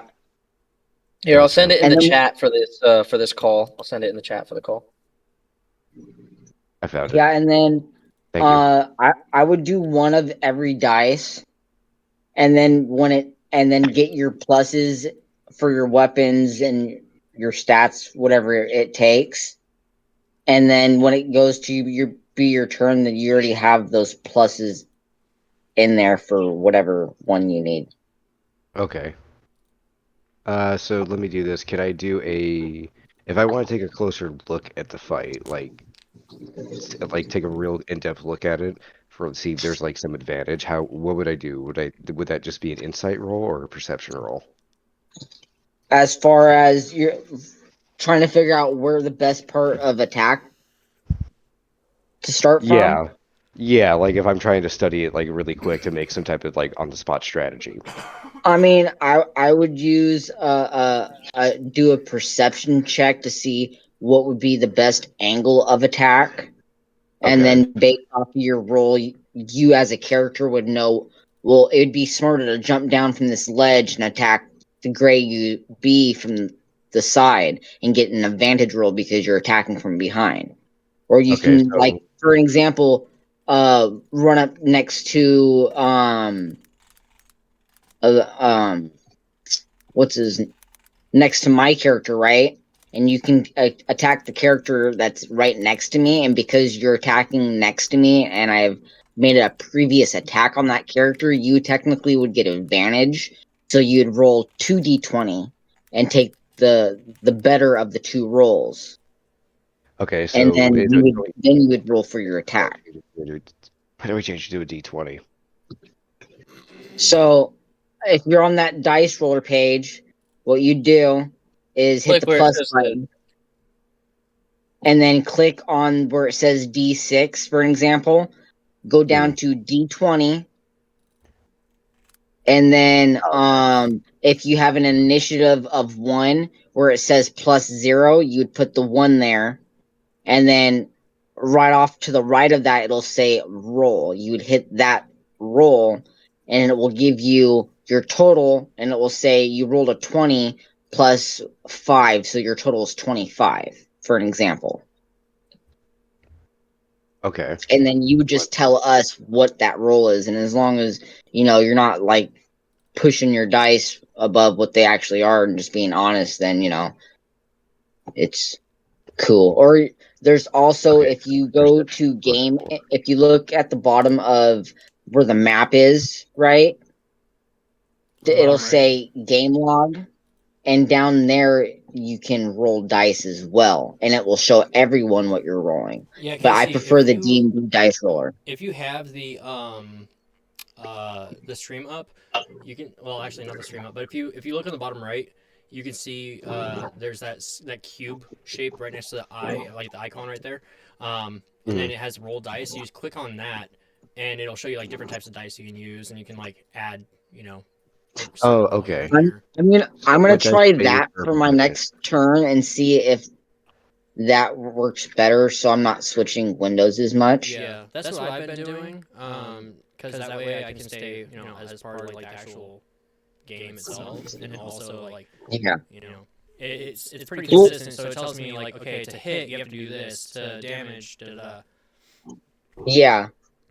I'm wondering if it D6 auto or does the D20? plus from your stats. So So that's what I'm gonna do my next turn. But yeah, as far as if you're wanting to move, Lumio, first roll your d20 and add whatever your initiative is to that, and then let Alex know what that is. That way he can end this cycle and then restart the cycle and put you in that initiative cycle. I do want to add Or I don't. that at this time, Kale needs to do a death saving throw. And then Oh, shit. initiative is INT, right? Or is that intelligence? That's intelligence. Initiative, if you look on the D&D Beyond, initiative will have like a +1 icon. Like when you're looking at the web browser version, it'll be all colorful and all pretty. But it'll say like initiative right there, and it'll say +1. You click on that, and it'll automatically roll a d20. Ah, okay, I see it. Yeah. I see it. Like that was that's just a sample. We're not actually going to use that, but that's just an example. So it's gonna be a d20 plus Kale, 3. what's your hit points, my friend? 10. 10. I have 12 armor. And how much damage did you get dealt? I have no idea. It did 10 points of damage to you. Wait, my armor didn't protect me? It has acid. If I remember, let me double check. Because now I'm getting confused. I thought I could have sworn it hit you. So Fuck, am I in the first battle and already on a death save? Am I So- wrong here? Did I miss something? I'm still fresh at this, so I don't remember all the way how everything So you works. rolled for attack, right? Uh-huh. What was your attack roll? The attack roll was. You got a 13, right? Yeah. All right, and then for Four damage. damage, what dice do you do I'm for sorry. damage? Please disregard that. I was wrong completely. It did 4 points of damage. I'm sorry. I was pressing buttons too much. That was my bad. Sorry. You're good. That's 4 points of damage. So you're at 6 health right now. Yep. Kale. Damn. What the fuck's up with my armor? My armor just not work? Well, so No. So here's how the what your this thing armor is. does, right? So hold So, on, let me like- just read it real quick, Ant.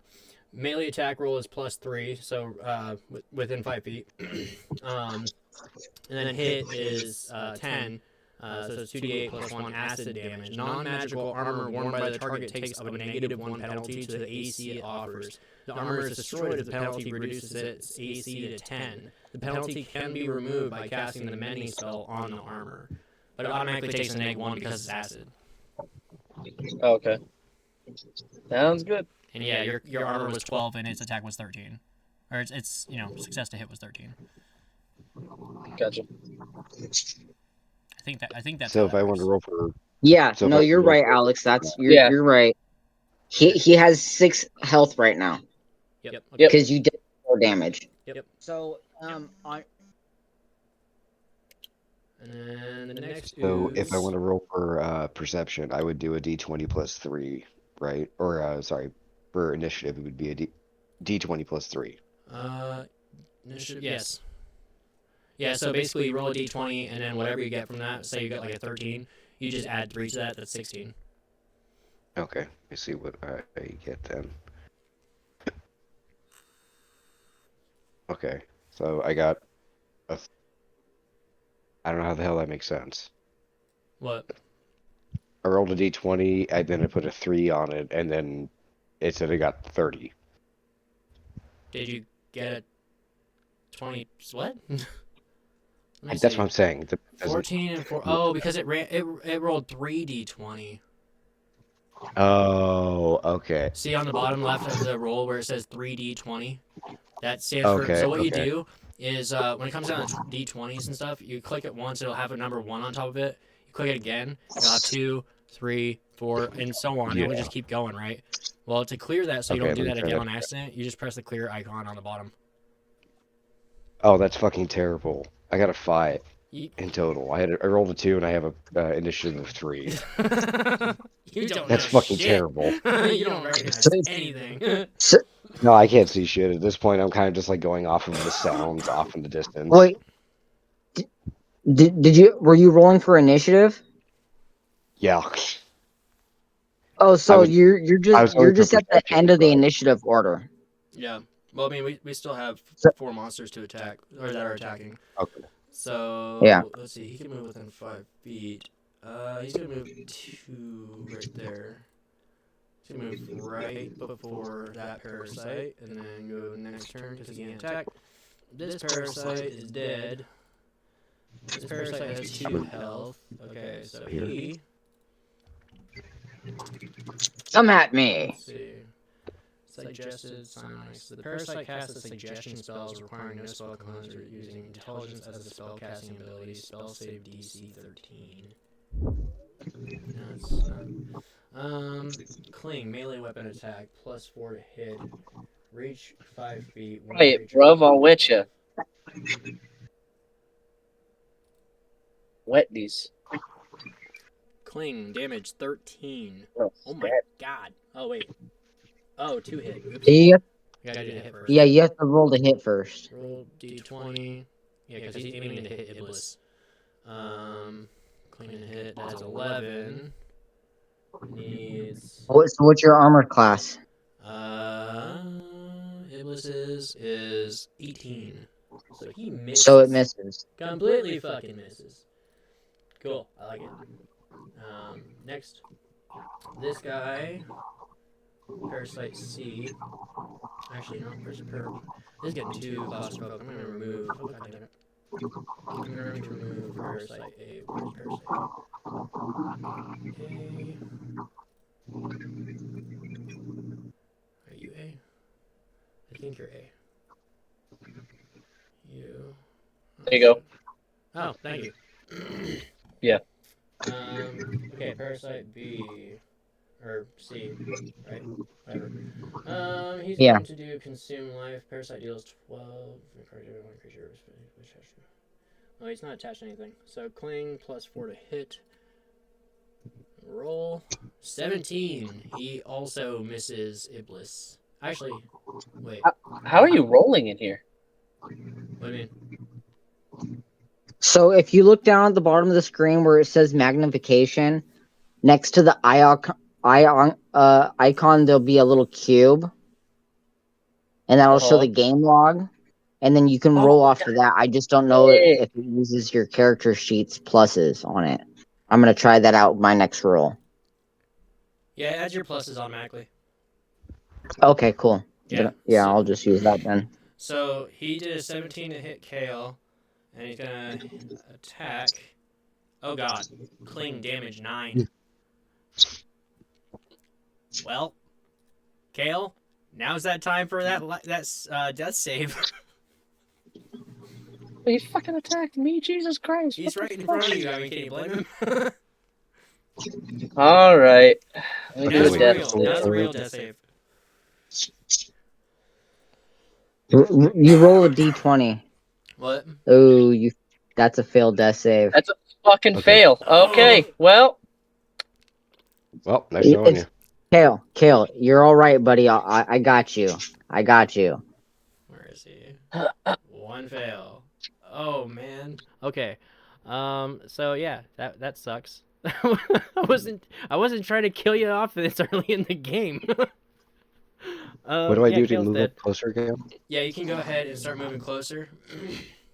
Well, I get 2 more One death more saves, crazy don't I? Or is it? Yeah, you're you one. get pretty 2 much more just death prone saves. right now. You're like, Yeah. Actually, you know what? Do I have to roll Is for my- it or just move? So Anthony, remind So me. it's Since he's at 0 health, it's he can't do anything, right? No, I no. cannot. He made his death save, so now it Okay. goes over to me. Okay. I'm going to do lay on hands, and he instantly bounces back up to 5 health. Cool.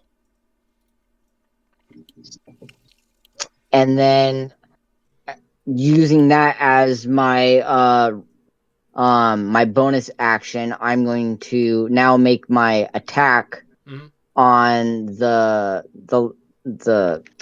2 health parasite. 2 health parasite. Okay. It's got an AC of 15. Womp.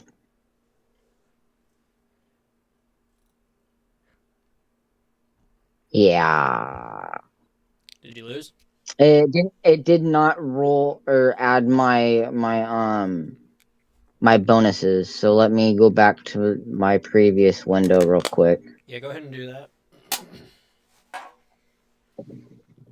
And then what do I do if I want to like throw one of my daggers at one of the creatures from where I'm at right now? Like, what would I roll for that? So you would roll for an attack. So it would be a D20, and then go to your character sheet, right? Mm-hmm. And look at your weapons, right? So for an example, I'm using my Sunblade. So I have a reach of 5 feet. I have a +7 to my hit, right? Mm-hmm. So in that dice, I would roll a D20 and I would add the +7. Okay, so for me, since I'm using a dagger, it would be a D4 plus, or well, the damage says D4 plus 3, but the hit / DC says +5. Which one do I add? Yep, you would add the +5 to that roll. Okay, so whatever I roll, I just add 5 onto it. Okay. Yep. So it would be a D. What did that say? D4. Yeah. A D. Yeah, a D4. So like, I roll a D8. You probably roll a D6 or a D4. Mine says D4, If, so I'm just going off what that yeah, one says. if it's a dagger, Okay, it'd be a so D4. with that plus 5, I rolled a 6. Okay.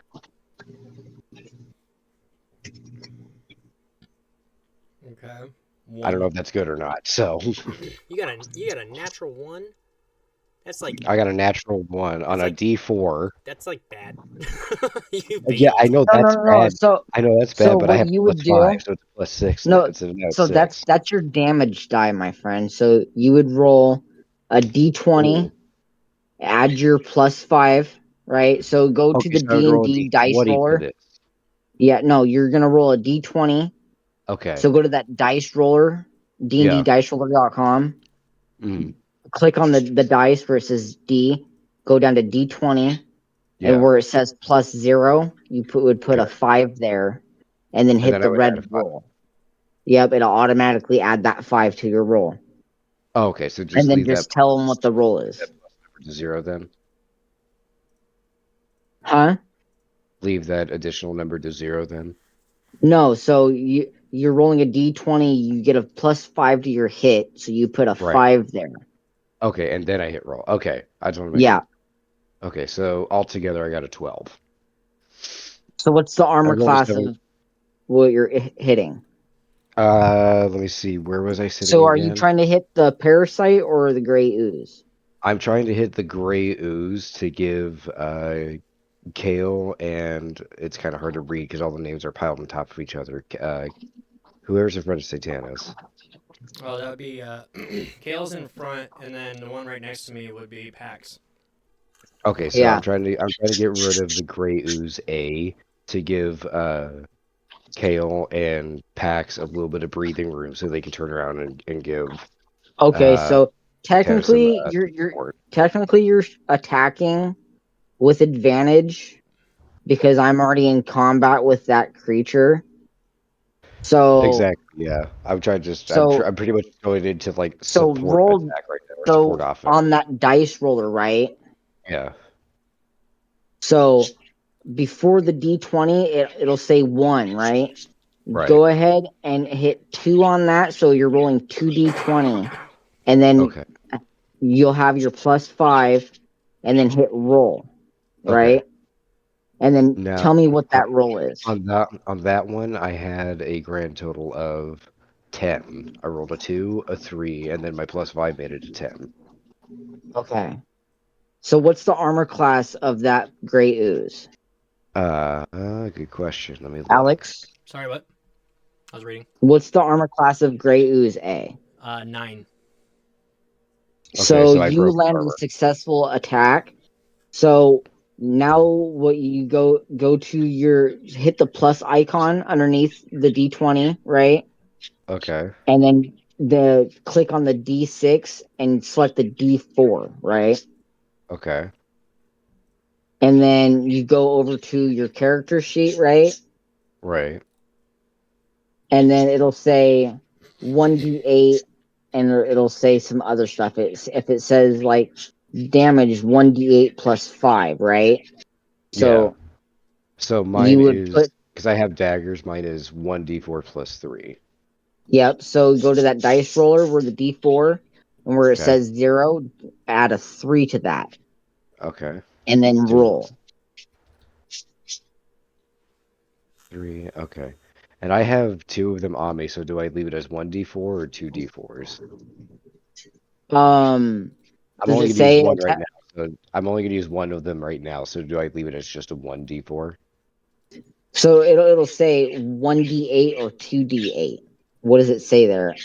1d8, but I have daggers listed twice. So I have 2 individual daggers that I can use. Yeah, he's got Okay. they're both plus 5. They're 1d4 plus 3 piercing Okay. each. So, so if you're looking at your character sheet, if you select actions, right, Mhm. and then it'll say how many attacks you get per turn. Okay, I just get 1. Okay, so I'm just using 1 dagger. That's what I thought, and that's what I Yeah. wanted to do. I just wanted to make sure. Okay, Yep. so from where I'm at, I throw. What did I? So you're gonna Oh, roll a d4, Oh, wait. okay, and then add your plus, +3 modifier to that, and then tell him the total. and then I land a 5. Roll a 2 plus 3 gives me a total of 5. Okay, so -5 health on Grey Ooze A. Okay, so from where I'm at is basically the move was getting far enough out to where I could throw the dagger into like a little weak spot I noticed earlier with my perception roll. Um, just to kind of wound the creature, giving you guys like a little bit of an opening to kind of get it and finish the job really quick. So Cool. So you're gonna run up on him, stab him with your daggers. Cause that's No, he ran up close enough, and he's gonna throw his dagger. It was a successful hit. He rolled for damage. I believe he said he rolled 5 damage to Grey Ooze A.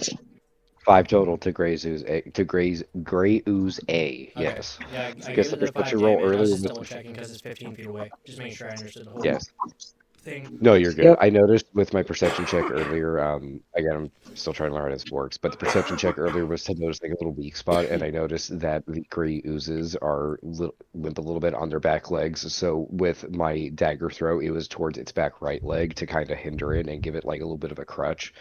So now with that, hopefully the perception checks of whatever my teammates have to do in order to notice that gets passed on to them, or at least maybe am I allowed to shout it or something? I don't know. What do I do here?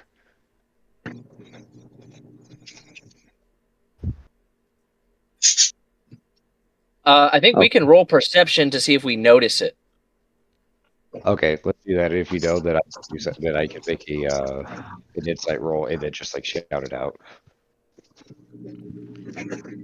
Hey, Alex. Hmm? I gotta run up the street real quick. I'll be back in 10 minutes. You guys If want to you just take a want to quick break roll then? for me, yeah. If you guys are fine with a quick like 10-minute break, so I can go pick up my girl. That's fine. That gives me enough time to finish my smoke and my beer. Sounds good. All right, we'll Cool, come back. cool. We'll do 10-minute. Let's do a 10-minute break and then we'll come back in 10. Okay. I still got you guys in Discord, so you guys, I'll still chat. I still gotta figure out how he's gonna look like. How Draven's gonna look. As like what kind of armor and stuff.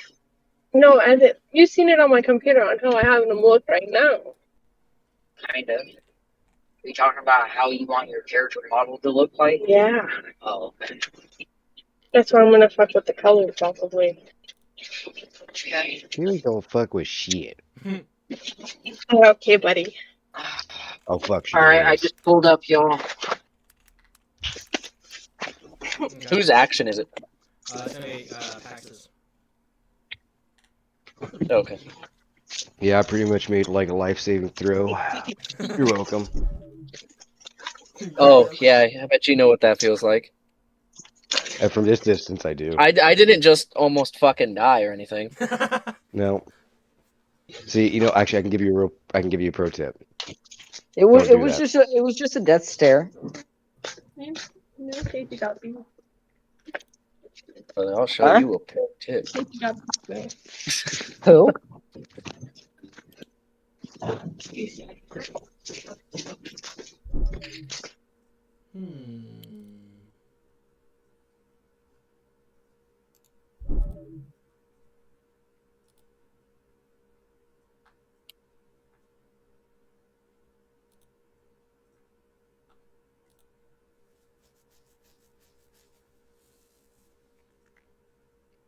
Yeah, that would absolutely be insulting if just oozes and parasites just ended up wiping the whole team. That would be. I would legally have to try. kill myself. That one. That one. I have to commit the ultimate self-deletion. That one. Yeah. That. I literally will have to control alt delete myself. That one. You'll have to make the ultimate sacrifice and take the forever nap. Yeah, I'll do everybody a favor and do a murder suicide. Oh, I don't know how I feel about that. Don't do it. It's not Well, worth it. you wouldn't feel anything, brother. What are those things called? Alex, you saw Sword Art Online Season 2, right? When they went to Gungale? Wait, oh yeah, I remember that. What the hell was that called at the end? Where she pretty much throws the grenade between the two of them and hugs them and forces them both to die at the same time. What the hell was that called? A friendship grenade? Something like that. I don't remember. It's been a while since I've seen it. Yeah, same here. But I'm like, I always remember that because I'm like, that is probably the darkest fucking moment this entire show has ever had. Yeah. Like, they were just like openly okay with the suicide fucking aspect, regardless of the fact that they aren't like in a digital aspect. It's like, wait. Well, I mean, consider season 2, I think it was, where they're at Alfheim Online, and like, there's a lot of implied SA and stuff in there. It's like, whoa. Yeah. Oh, Yeah. horrific. No, dude, I didn't care for the second, the technical second series where they were in as the angels or whatnot, Alfheim. They're all like elves and fairies and shit. Oh, Alfheim. Yeah. Yeah. I like the first one and I like Gungale. Those are the only two I really like. I'll watch the second one, but like there's so much implied SA in it. Like I don't care for it. Yeah. We just have sophistication and bring back dot hack signs. Oh, bro, I would flip my fucking lid if they brought dot hack back.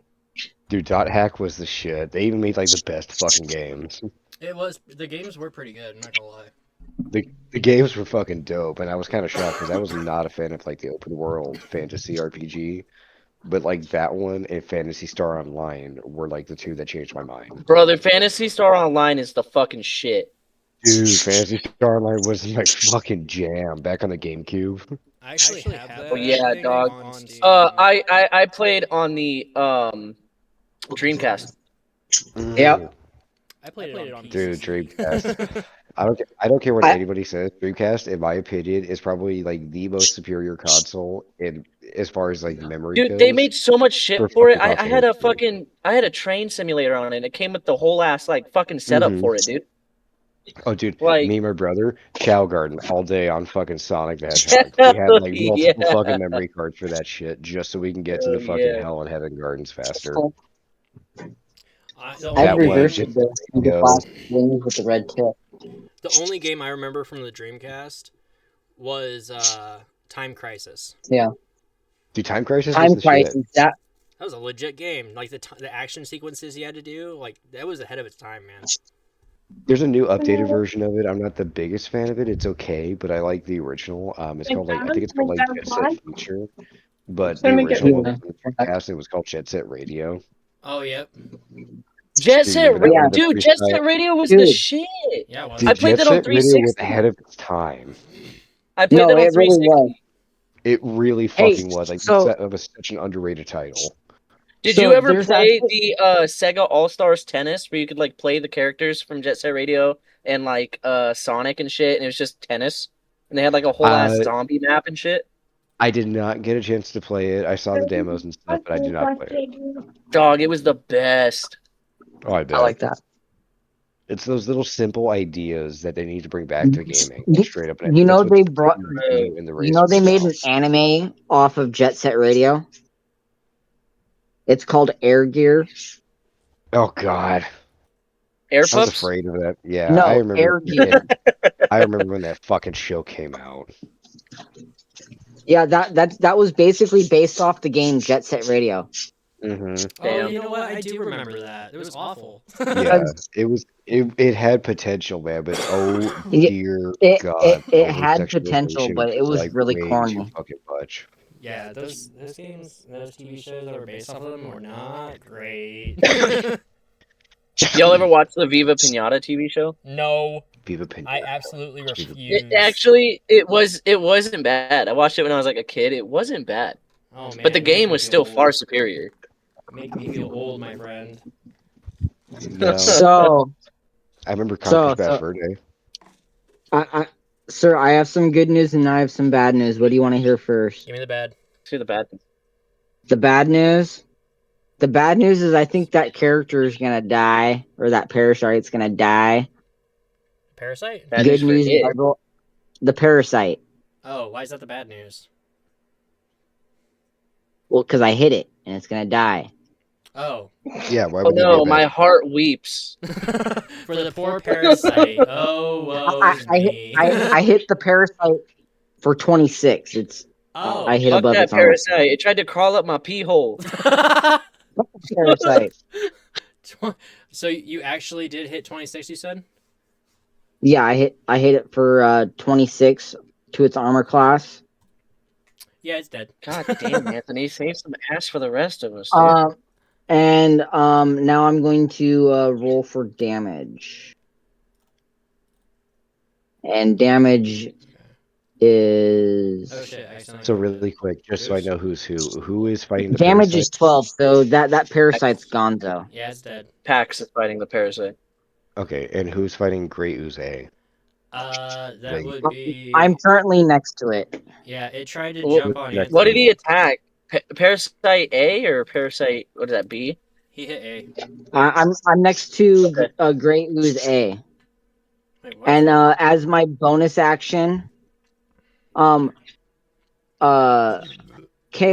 what's your hit points at right now? That's what I want. What the hell? 5, brother. I'm gonna lay another lay on hands on you. Yes, bring back to full health. That's my boy. Yeah, we already killed one parasite. Why is there another one? I don't know why. What the hell?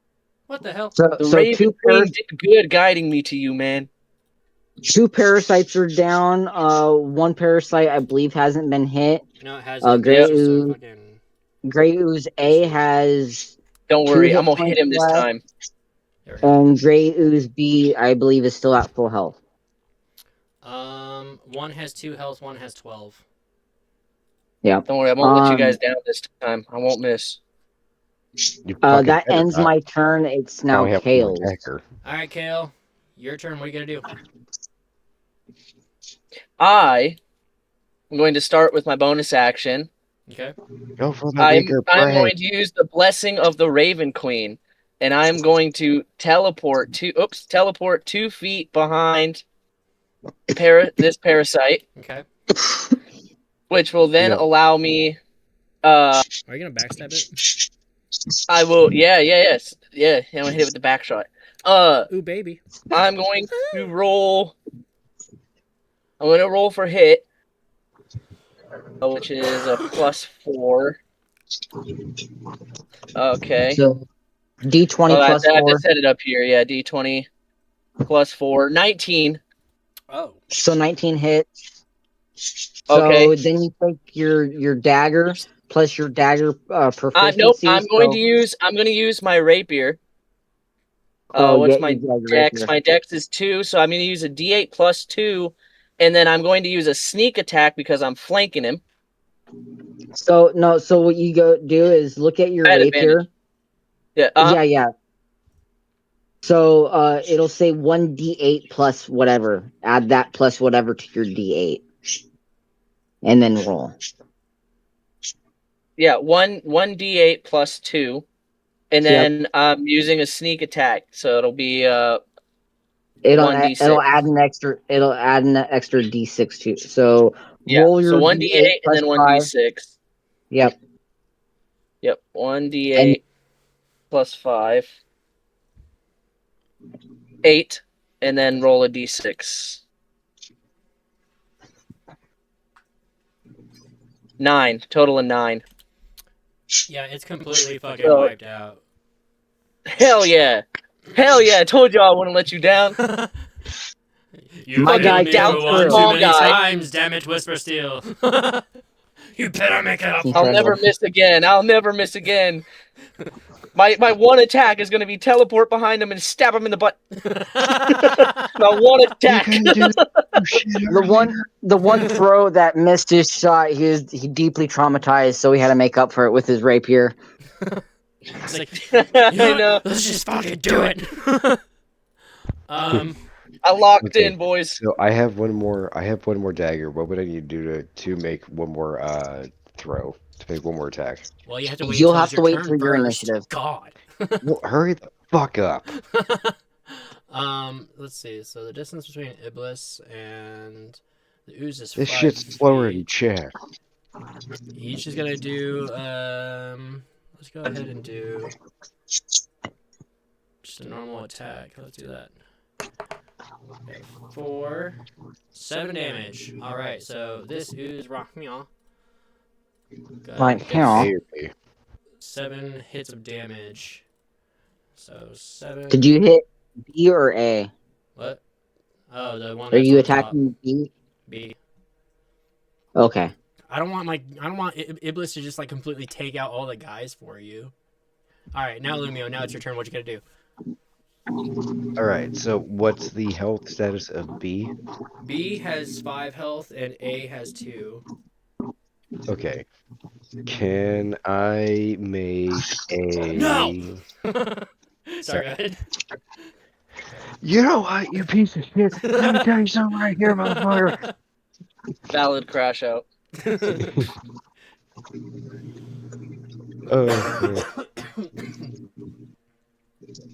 Don't make me pull them britches down, boy. Don't make me get Um, your What I mother.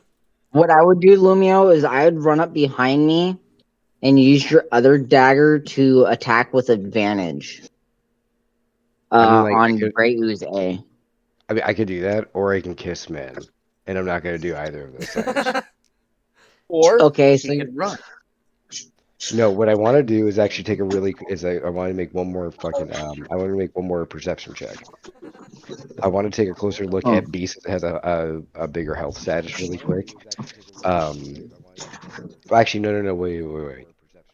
Yeah, let me go through with the perception check on A actually. I want to take a closer look. Now that I've wounded it, I want to take a closer look at its underside. I want to see if there's some type of like little weak point that we can use against B to wrap the fight up faster. Okay. Okay, so what would I roll? Perception Would that be what would that be, a 20 or? So what are you trying to do?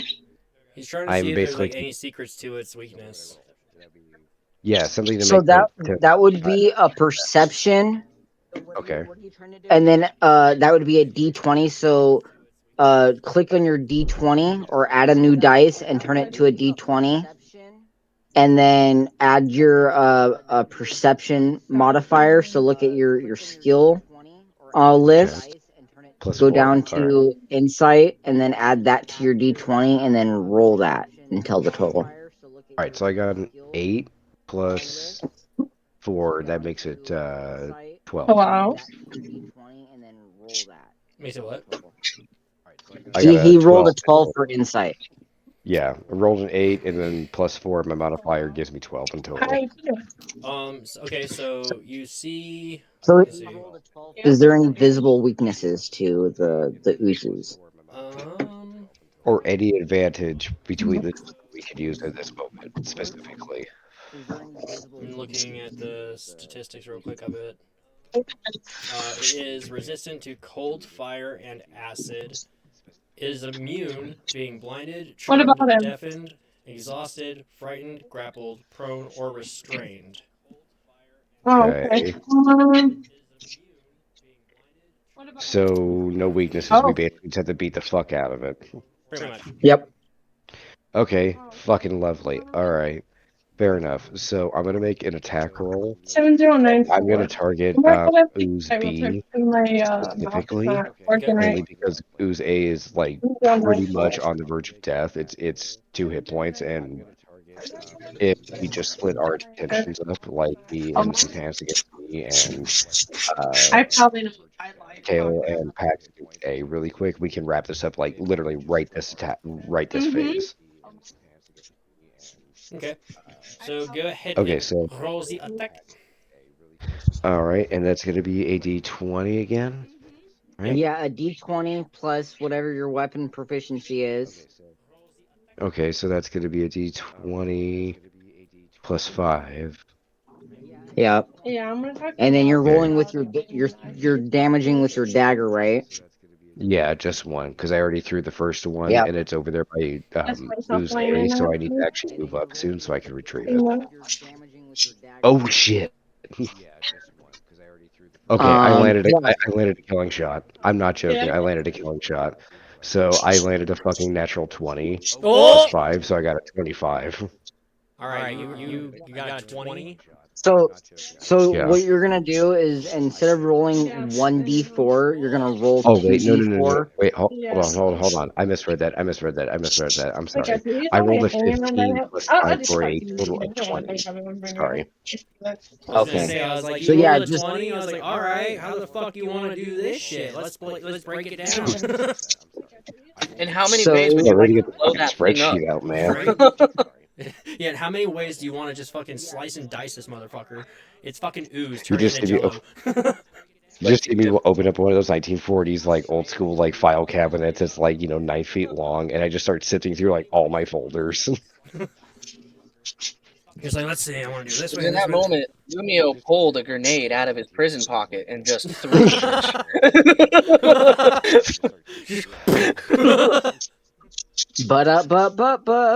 Grenade to you. He takes his pants off and he decides to mate with the ooze bee. Damn it, Violently. Lumio, I thought you weren't a bard. Grenade to you. You left me in a sewer. You're like, them ooze has been looking mighty sexy lately. He's tired of all the sewer rats. My blue hair. It says ooze, therefore You it just is make the bed dirty. clearly He's void. gonna add his ooze to the ooze pile. Yeah, Oh god damn it. Okay, no, we're done with this joke. He Ew. just starts thrusting it, and then his just dick just like crumbles into fucking melty ooze, and he's like, "Oh shit! Well, that was fun while it lasted. The one time I'll ever get to do it." Yeah. So, Lumio, what's your plus on your dagger? Which D4 plus what? D4 plus 3 piercing. 3 plus 3 piercing. So 1d4 plus 3. So roll that and see what you do for damage. 1d4 plus 3. 7 in total. Grey Goose be gone. Gray ooze. Okay, so So I take my other dagger out. I pick it up really quick as I'm running up to close the distance in the fight. I go into a slide and throw the dagger. And as the dagger goes flying through, it lands straight in and like drives itself straight down to the hilt into the temple of the ooze. And the ooze just drops straight to the ground mid-charge. Just kind of fucking just melts in place and just kind of becomes like a puddle right in front of you. And that would actually be over here. Yeah, so Well, pretty I mean, much we like had to run over I was to thinking like Grey more like Ooze right A to here, pick up but his that works dagger. too. Oh, okay. Yeah, Because you would have so had. that works right here. So Okay. I'm running over here to Gotcha. grab this really quick, and now it can turn into a 4v1 against Uze with 2 hit points. So like literally any one of us could just sneeze and kill it. And then all of a sudden a dragon arose. No, I'm kidding. Joke's on you, I missed. And suddenly, I dare and you. suddenly Satan and Super Satan, his uncle, show up. I cave, taunt man. the Grey Ooze saying, "Your dad was better than you." Oh god. said I'm sorry for the background. Let's My see, friend's playing D&D at the moment. You just look at the fucking ooze. You just like roll for intimidation, and it dies. Okay. Dies just with like straight anxiety. You're just looking over it. Like I have your a plus parents 7 to did. intimidation, my guy. So the ooze is going, or had rolled for attack. It's like, oh, you killed my brother to Lumio, not literally because obviously they can't talk, but it rolled a 16 to hit, so it's gonna hit you, and it does 8. Let's see, yeah, 8 acid damage to your armor. Well, don't forget, I also have totally absolute acid defense. No. Remember? Oh yeah, that's right. Because freaking Hershey's has that like accidental sprays acid everywhere move. Yeah, her and I kind of already had this agreement that like her both of our characters are gonna be like longtime friends, so it's gonna be like a lot of bickering between us. Yeah, it's gonna be a lot of intermediary. So a lot of dumb. Yeah, so like nonsense. a lot of dumb shit like that. It's like we're both kind of prepared for each other's horse shit. So Lumio, yeah, you're gonna take 8 points of damage. How much health do I have? You have 14, so that's gonna leave you with 6. Okay.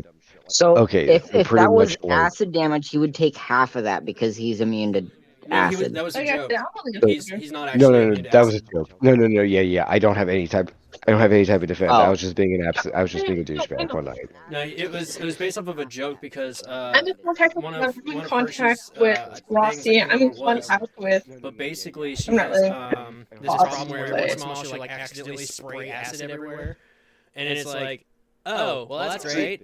And then he's like, well, I totally have acid defense. I can't be burned by acid. And we're like, and he just like did a Photoshop basically kind of thing, saying in the, what was it? The Oh, in community the section, spreadsheet. totally acid defensive. I even give myself like a plus 10,000 modifier. He has acid reflex. Yeah, that's what he really has. His acid reflux takes 1 point of damage every like 2 hours. Oh, in the spreadsheet. Every 2 hours he has a stomach pain. Okay, Pax Arm Haven. holsters. It is Okay, so your pretty turn, much good like what sir. happens is like the ooze attacks Okay. me, hits me for 8 points of damage. I would like to roll for attack. All right, go ahead and roll for attack. 2 hours he Do has a barrel roll. Do a barrel roll. Okay, so Yeah, I roll. Also, one thing. I roll a natural 20 with a plus 7, so a total of 27. Okay, how do you want to do this? And I roll 11 damage. And what I'm gonna do is I'm gonna jump up in the air and kind of go, "This is done," and just slam my sword straight down the center of the cube. You said you did 11 points of damage? Yes. Yeah, you basically just completely fucking nuked this ooze, and you watch as it just kind of like slices the ooze right down the fucking middle, splits it in half, and then you just see 2 clumps of it just go thump, thump, thump on each side, and then just fucking completely like melts into a little puddle on the ground as it just pretty much just disappears from sight.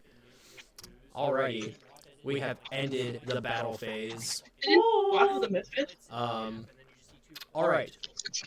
Alright, so everything is dead. Yes, all the things are dead. But I have to end the turn real quick. End combat, confirm, cool. So now...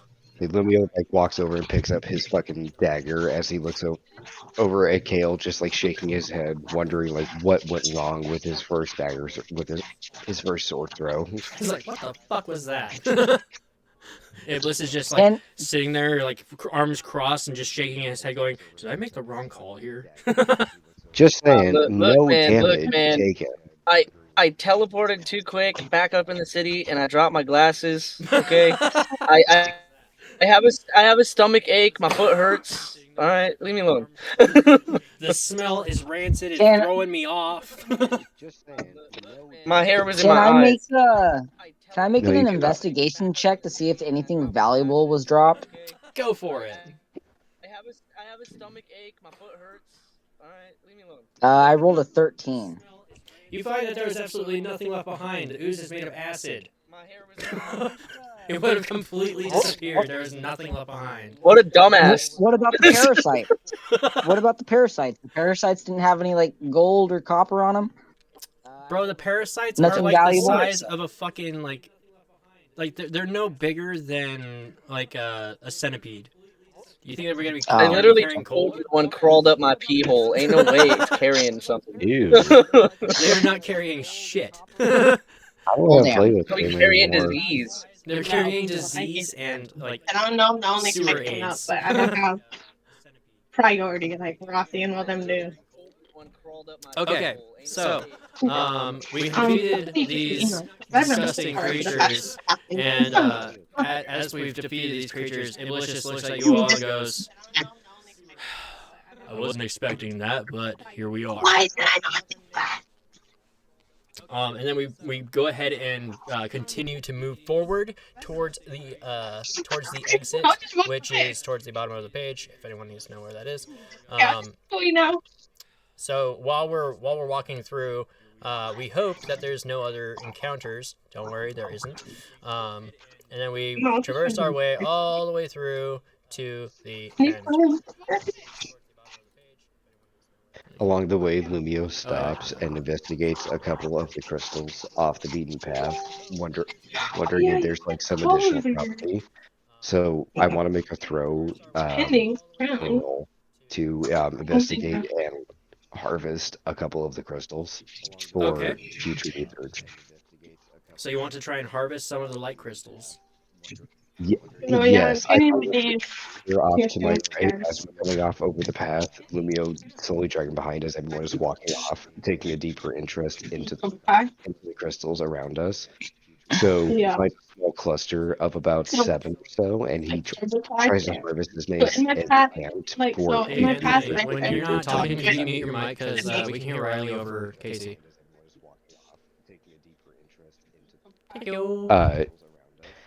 But he wants to take he wants to harvest that whole cluster of 7 for future research to see if there's some use for later on in the journey. Okay, I mean, I'll grant it. Okay. I don't really see a point right now, but yeah, go for it. I have an idea. Nothing I haven't game breaking, but just a fun little idea. Okay. So yeah, go ahead and yeah, man. I get. So what would I throw? Would that be an insight throw or? Let's see. Or an investigation throw. I guess for you that would be I guess it could fall under Arcana. Really? Anthony, what do you think? Does that sound about right? For what? Well, he wants to basically harness some crystals so that he can do some research on them later. Would that be Arcana? That would be either in So that's intelligence. investigation. What about survival? Because it's like foraging, right? I guess it could fall under survival too, which would be a wisdom check. Plus I mean, essentially. I would say Arcana, or investigation to do a successful harvest.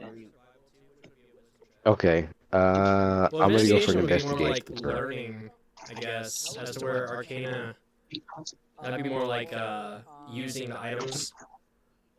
Like Well, harnessing Arcane would be like if this crystal is like magical in any sense. Mhm. If he has any magic background, he'd be able to successfully like find like weak points in like the crystal to successfully like harvest it without like damaging it.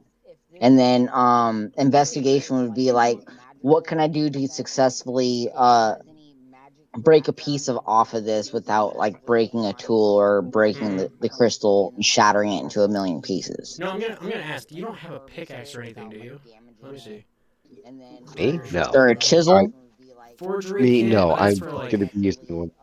Would you be mad if I'm in the outfit, matching outfit with them? It's not like it doesn't like a relationship wise. It's just You have a crowbar. That's fine.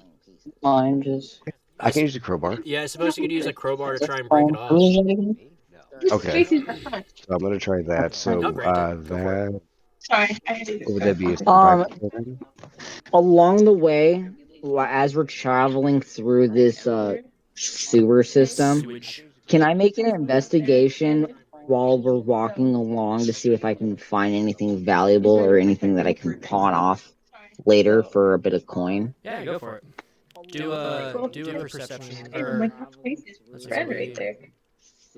I guess it would be It'd perception. be a huh? perception or investigation. Yeah. Let me see what we got. What the?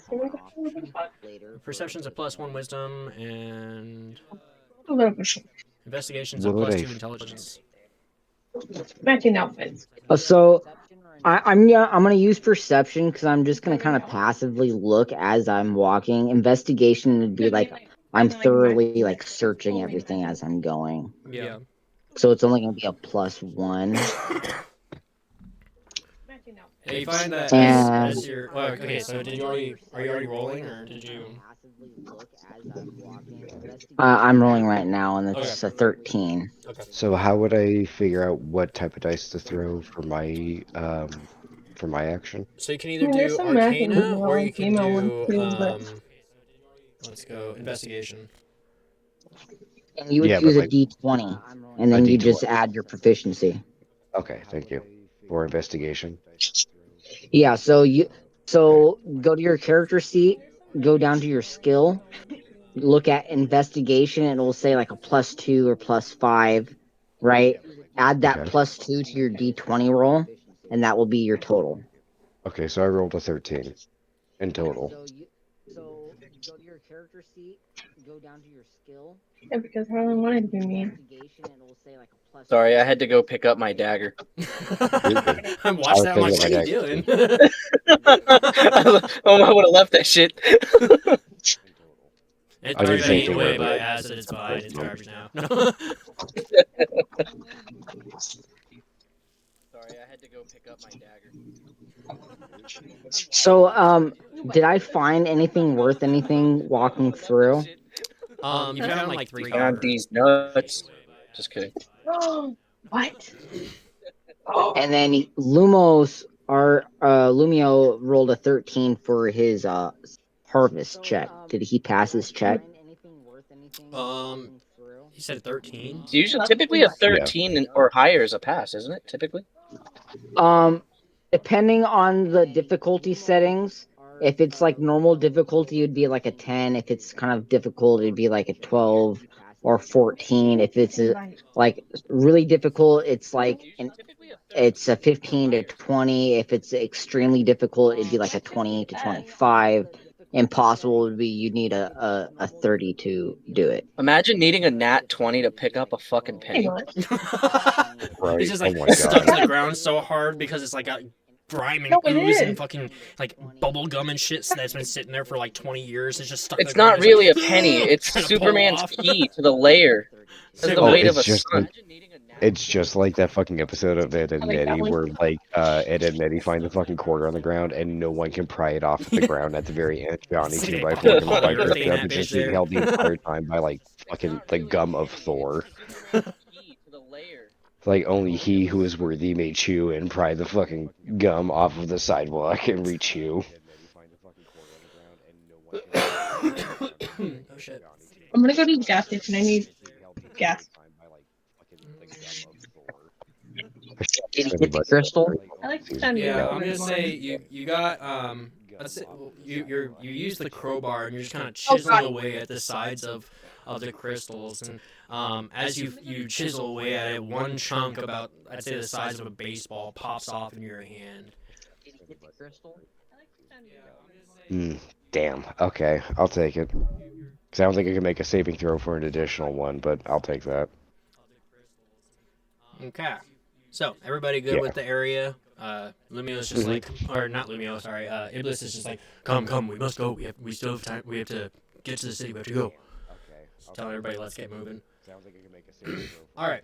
And thus we exit the sewer vein, and thus we meet into Hang back. the Ashen Covenant. This place looks stupid. It looks stupid. Hold on, the map is still loading actually, for me. random question. You're good. Are we allowed as players to do random NPC voices? I mean, if you want to The have fun story. with it, sure. I'm not gonna tell you no. Yeah. This place looks stupid. Okay, we're gonna. Because I have one stupid voice I've been wanting to do for like 3 years, and I want to use it on like the douchiest character in here for comedic reasons. Just Well, for comedic Okay, there we go. I'm loaded in. that's gonna be kind of tricky to do on the douchiest characters in here. I mean, these are all people that have been like, mistreated by the angels and all the angel kind and so on. Excuse me. Damn. I'm looking around at all these honestly shit-covered houses. I'm just thinking, man, if fate brought us here, I hope she knows what she's doing. Just super disappointed. You're like, this shit sucked. Man, honestly, I wish I was home. If this place was covered in shadow, it'd look so much better. Well, so you come around the area and you see like it's clearly full of a whole bunch of refugees that have fled the Golden City, and the city's very much like it. You hear little children running around, and far in the distance you see in the center of the underground city, you see the this giant water fountain that looks like it once had water actually spewing out of it, but has had growth like trees and veins and all kinds of stuff just kind of growing around it, making a beautiful kind of like a centerpiece of the city, really, more than anything. Those crystals that were lighting the way on your way in here, you see that is literally the only light in this entire area, and it is lit up pretty well. Hence, you can see why they're hanging down my chains where people have already harnessed the crystals from prior. I just realized I haven't changed it in my Streamlabs yet. Gotta fix that real quick. Damn, Lumio, congratulations, you harvested a light bulb. Yeah. Well done, X-Lex. Y'all fucking laugh now, but per D&T fucking tradition, we're gonna walk into a pitch black, what feels like a solid black voided damn dungeon at one point, and I'm gonna be the one asshole with the only fucking light source, and y'all are gonna be like, "Oh, I'm so fucking glad that he got the light bulb because Wow. then no one else can see shit." Must suck to not have dark vision. Cool, you have the fucking eyes of a mole. Kiss my ass. Not all of us best ass wipe. You're calling me a mole, brother. You lived in a sewer. I did not live in a sewer. This asshole I met 2 months ago said I had to stay here. Bro just had you waiting in the sewer. He's like, one day I'm gonna meet somebody. That was like 12 years ago. He looks like exactly. He looked exactly like Forrest Gump at the end of that like fucking marathon scene in the movie. I waited 12 years. It's like super matted with like fucking dead fish bones and like gunk and all this shit. I've not seen the light in years. When he talks, it doesn't even like flow like natural hair. It's just like one solid piece, like rock. Like damn, really when we walked into the 90s sewers, I should have been animatronic. startled by his appearance. That's crazy. Missed opportunity. Like, oh my god, what are you? But like, what the fuck is that? This is like a little halfling just chilling there, and you're just like, I've never seen such a small creature before. Just getting small little. I'm like the shortest one, dude. I'm 5'11", and y'all are fucking giants. Nah, dude. Lumio is a halfling. Yeah, dude, I'm like fucking human size. I'm only like 5'6", 5'7". Okay, you're like, yeah, you're short. I'm literally short. I mean, I'm like also literally the power shortest one in the entire so. group. I'm like the shortest Yeah, Iblis is actually like 6'5", so he just like towers over everybody. He's just like, you're all small compared to me. He's all cocky. He tries to go by and give him a high five, you miss, and you just fucking like slap him on the left nut. Just as we enter the room, I'm like a pace ahead of Lumio, and I just let out a fart right in his face. just passing gas as you pass by. He's like, oh, sorry. It's alright, bro lived in a sewer, dude. He can't even smell it. He's wearing a mask already, but as he does that, he just see him put on like a second respirator mask on top of that mask. He's just like, Cash walks up and says, "Who the fuck just crop dusted me?" Lumio actually, instead of adding the second one, he puts the first one on and goes, dude, that's a good high. Oh my god. Spirit ever way better than sewer gases. I'm getting that written by You're disrespecting the fucking sewer dweller? That's crazy. I pull out my sword and I say a little chant, and my blade lights up, and within a 15 5-foot sphere around me instantly lights up to a bright light or brightly lit area. Okay, you're making fun of me because I got an actual fucking source of natural occurring light with no I'm fucking gonna I'm gonna battery, but he walk has fucking- I put 6 my blade feet. away. I'm gonna walk 16 feet away so that I can Okay. stay in the shadow. Okay, fair enough. Hopefully I don't. I put my sword away. You're making fun of me because I got an actual Oh, bet. fucking source of Me natural when I- I'm still gonna stay over here though, because somebody Same here. farted. I don't know who it was. DM. Yes. So wait, hold on. Where are we right now? What We is it are currently? in the Ashen Covenant stronghold. It's directly beneath Cathedra Prime. That's the major city that Lucifer and his armies kind of inhabit. Down Okay, here so is we're basically attacking. like a rebel home. They are literally directly beneath Cathedra Prime because this city was basically what was once Cathedra before Lucifer, the whole gods war thing. From 1,000 years past, but basically what happened is like they decided, oh, this place is a shithole, and decided to build on top of it, kind of like what they did with Seattle, and so this is the Can't underground beneath Cathedra Prime, but it's basically like the home of the Covenant of Ash, or the Ashen Covenant, whatever you want to call it. So this is pretty much like an actual economically thriving tent city. Yes. Okay, so this even has like a marketplace and all that, right? It's got what? It even has like like little marketplaces here and there, Yeah. like pop Has up. like a bazaar. So Okay, so if you look on the Lumio- left, you'll see like the three things on fire. yeah. That's actually a forge right there. There's Okay. actually a blacksmith there who's constantly working on making munitions for our soldiers, because we do have other factions within the Ashen Covenant, of which do help combat against the Luminous Creed, which is the armies of Lucifer. All right. There's kids So- running around like down here. People are living freely as they should. People are pretty much like happy to live here comparatively, because at least they know that they're free, and they're very grateful for being saved from being literally blinded every day by essentially the tyrannical world above them. Okay. So Lumia walks up to Iblis and pats him on the shoulder. And he looks at him and says, as you guys conduct your little plan and get all your little duckies in a row, I'm gonna go find a merchant to imbue my daggers. I have an idea that I think is gonna be very useful on this journey, as he puts up his fingers for air quotes, you're making us go on.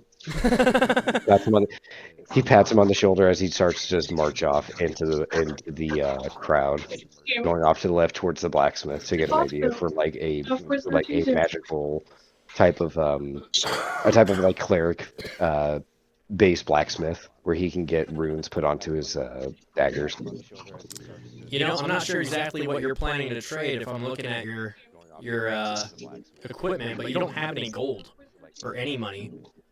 I'll figure that out. You're like, I'll persuade a motherfucker. You see me just like pull my chapstick out of my back pocket. This comes from the overworld. It's just like actual like it's like mystical and shit. No, it's just like birds beeswax. Like this comes from the old golden age. This is from the old gods. Can I wander off and try to find a bakery to find rations? Fuck no. Starve. Before we do that, we want to make sure we do like proper introduction. So first, before we do all that, Iblis is gonna like go up to Kale and to Pax, and he's gonna implore you, follow me. I have somewhere to show you.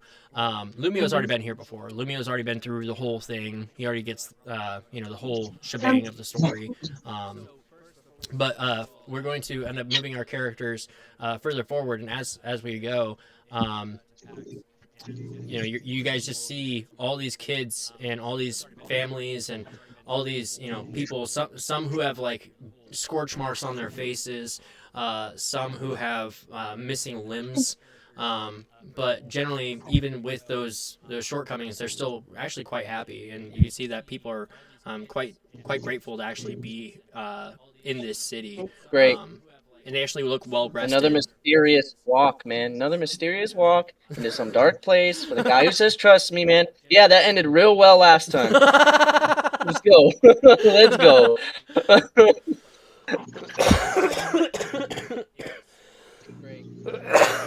Excuse me, my lord. So sorry. So we're gonna end up going up here, to the actual this building right here, which is like what the hell's the word for it? I can't remember the name of it. Like a cathedral? What is that? It's kind of like it's sanctum. That's the word. Let me see if I can add. I can. Cool. Let's see. Just give me a sec. I'm gonna upload a map. I meant to do this sooner. Give me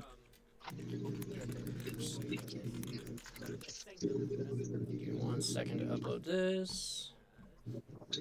This is freaking crazy. We literally just we followed you through a dark place, again leaving Lumia just in the background. Yeah, where did Lumio go? Oh, I'm like way the fuck back here. So, Sorry. just kind of give like Lumio's hitting the back, scratching his ass. This is freaking crazy. I'm just gonna give like a visual aid of the city. And I'm gonna treat it like it's a map, but just so that way you guys can kind of like see firsthand what it actually looks like in person. Give you guys some more idea of what that looks like. So where is it? Man, I really don't want to spend the money, but my fat ass really wants Little Caesars. Pizza. I don't want to get in trouble again. As far as like cheap pizza goes, like they're actually not too bad for the quality and pricing. Let's see. Would be right back there when we're in the bathroom. Add. Pizza. Give me 1 second. I'm just adding these real quick. You're good. I'm waiting for somebody to go pick up my alcohol order. Ooh la la. Yeah. Start drinking. Drink. And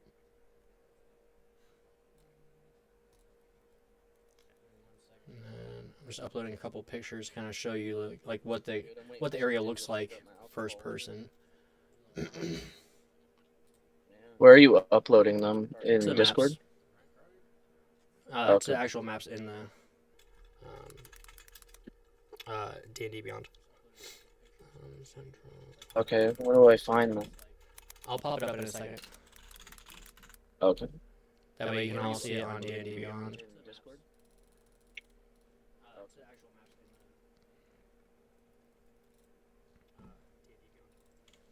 Okay, where do I find them?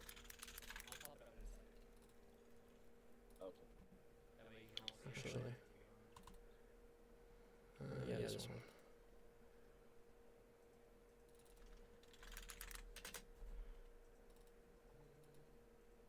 All right. While you do that, can I make a quick perception check to see if we're being watched? Go for it.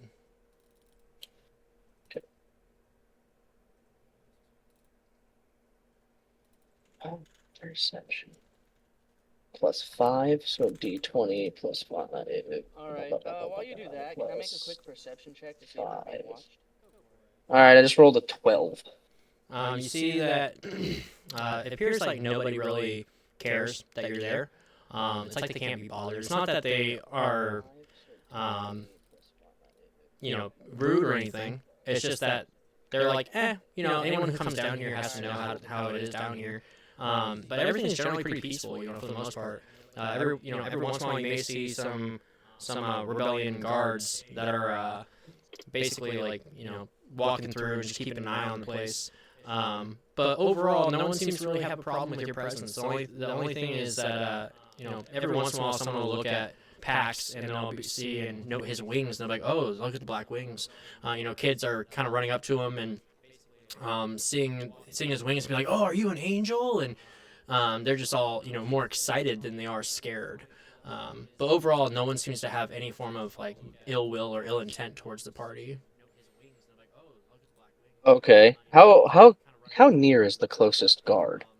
They're kind of just patrolling through the area. And they're the rebel guards. They're not, they're just normal dudes. former soldiers, former angels, even some some demons or some fallen angels that have been there. How near is the closest? There Okay, we go. So I would.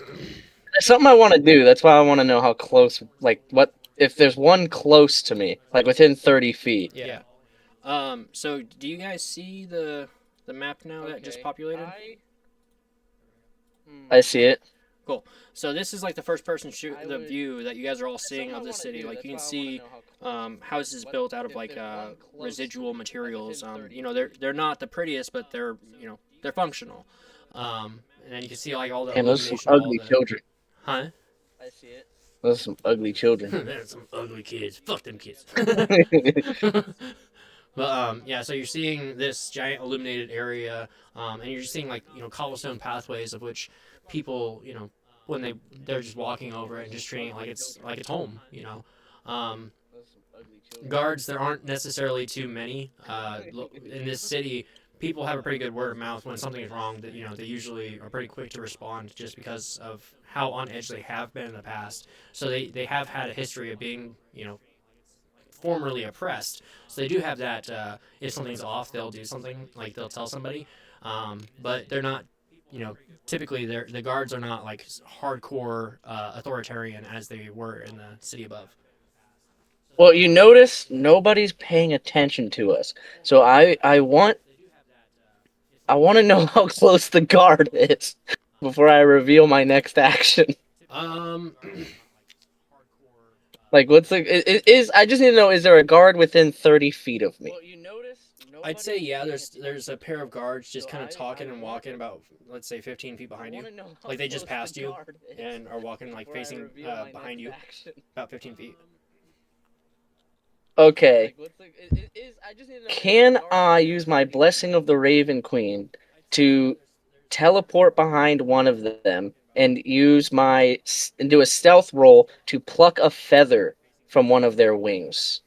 You No. sure could try, but Iblis is watching you. Okay. All right. I don't really care that Iblis is watching me. This is something the Raven Queen would probably approve of. I mean, he would probably a very look at chaotic that as... neutral. I'm not hurting anybody. I just want one of those damn feathers. He probably would look at that and be very confused because you have Pax right next to you who has wings. Look, I asked him and he looked at me like I was trying to suck his dick. Okay, I tried that. It's like, okay, sure. It didn't work. You wouldn't let me. You want to pluck a wing from one of the guards. All right, I don't have a guard saved on here yet, so I don't know what that That's would fine. I will teleport behind and I'll do a stealth roll. And if he sees me, I'll back away, being like, oh, you know what? My bad. I thought I dropped something. All right, go for it. Give it a shot. Let me do a stealth roll. D20 plus 2. Plus 2. I got a 13. Is that good enough? If he sees me, I'll back away, being like, oh, you know what? My bad. I thought I dropped. You teleport behind him, and as you get behind him, you try to pluck a feather, and he kind of just shakes one of his wings as if it's like he's got an itch or something. You pull your hand away quickly as you're like, oh crap, I don't want to get caught, and then you wait for him to continue walking, and then you try to reach for it again. You pull the feather, and he goes, ow! And he turns around and goes, what the hell? And then I teleport away. I teleport just far enough to be in the shadow and out of sight. You're just trying to kill yourself. You only have 5 points of I wanted a health feather! No, he's fully healed. I'm full health, brother. Yeah, I fully healed him. Oh, right. Yeah, so I missed that teleported away into a shadow, and because I'm like essentially invisible in shadows. You're trying to get yourself killed. I couldn't let my guy go down like that. I had to heal him. Yeah, I'm gonna take this feather, and one day I might find a voodoo witch to give it to in exchange for something really dope. Oh my lord. Let me add that feather to my backpack. I'm going to add that to your equipment. 1 angel feather. Yep, I got it here. 1. What color is it? It would be like a grayish color. Fuchsia. Grayish. Fuchsia. It's chartreuse colored. Baby blue. It's All Republican right. color. That's all you got to worry about. 1 angel feather, grayish. Got it. Hell yeah. Gray. Success. Doesn't weigh a damn All right, now I'm gonna go thing. ahead and walk. We'll walk back over to you guys now that they're far enough away. Iblis just looks at you and goes, "What was the point of that?" Hey, man. The Raven Queen whispers and I act. Okay. Okay. I swear to you, the Raven Queen told me to do it. He's just like, okay, whatever you say. Blame your gods all you want. I know they would be none too happy, but okay. Right When here's just where, stands up as he catches up to Iblis, he's like, "Oh yeah, we gotta steal all the cool, shiny, useless stuff for our queen." we don't have a queen. No gods, no kings. Damn, dude. Excuse me. Okay, so I just rendered the central water fountain image just for visibility to kind of refer to what I was talking about earlier about how it's got growth on it from like plants and shit, and kids are playing around it. So we're going to make our way up to. Making my way. Oh god, which one was it? Which one did I title this? What's that one? I guess I could show that because that's on the left side. Because we're going towards the very back of this little city. And on the left side, we'll see and pass the forge, which I was referring to previously. This is just an example of the forge of which you guys can go to get new weapons, get armor, get stuff repaired, etc. And you can see that like there is no shyness of who's doing what. Like everybody has a place, and everybody has skills that they can provide to help the crew, so to speak. Basically, with their like anti-angel weapons and stuff like that. Oh yeah, that's right. What did I name it? Put my mask on. There it is. Okay. So we make our way throughout the city, and we pass through. And as we're passing through the city, we get up to the sanctum. And then here's the rebel sanctum that is built into rock, and it has holes in the upper parts of the rock that you can't see from this angle, but it does have like stained glass in the back of it and so on, which we'll show you in a minute. But on the outside you see, it's basically like an old cathedral kind of situation that was converted into like a meeting place where all the people that are part of the military arms for this rebel faction are actually going there and meeting up with each other and discussing battle plans. So we make our way inside. Oh, that's the wrong one. Oops, wrong one. Is this one? Yes, make our way inside, and as we go inside, we see on the top you see different variations of like the gods of old, and you see the in the very back center of the room you see the moon and the sun to imply that it should never just be day. It's day and night are equally as important. Light and dark are important. There's no such thing as a moral affliction based on whether it's light or dark outside. It's simply a matter of being. And then you enter inside and you see all these angels, humans, all matter of mortals, and all matter of celestials just kind of combined and working together and coordinating battle plans and having meetings together. Let's see where I provide you guys with something very special that I've been working on. Let's get it real quick. This sounds pretty liberal to me. It sounds too liberal. This is anarchy in its finest. Yeah, Mr. Dungeon Manager, sir, I want to make a complaint. There's enough MAGA hats on these NPCs in this campaign. Okay, let's see. I'm gonna save this real quick. Now, can everyone open PDFs?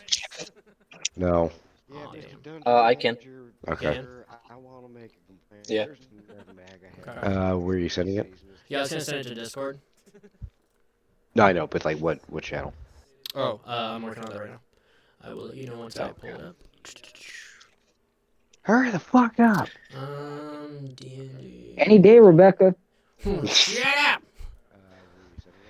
Okay, I'm gonna do it in the items folder or items tab. Okay. Ironically, that's what I have highlighted right now. Yeah. And then when we get inside, Iblis looks at each of you, and he says, "Welcome to the Ashen Covenant." And he hands each of you this document. It's basically like a little player's. It's like a player's Bible, basically. But it includes like all of the prologue of what happened prior to this point and what gets up to here. And it actually answers some truthful things, which are contradicting to what has been told on the surface. And talks about how like there is no such thing as the Radiant King, for he is a false god, basically. I'll be back. I love you. So this will be your guys' homework, and this is where we're going to leave off the campaign.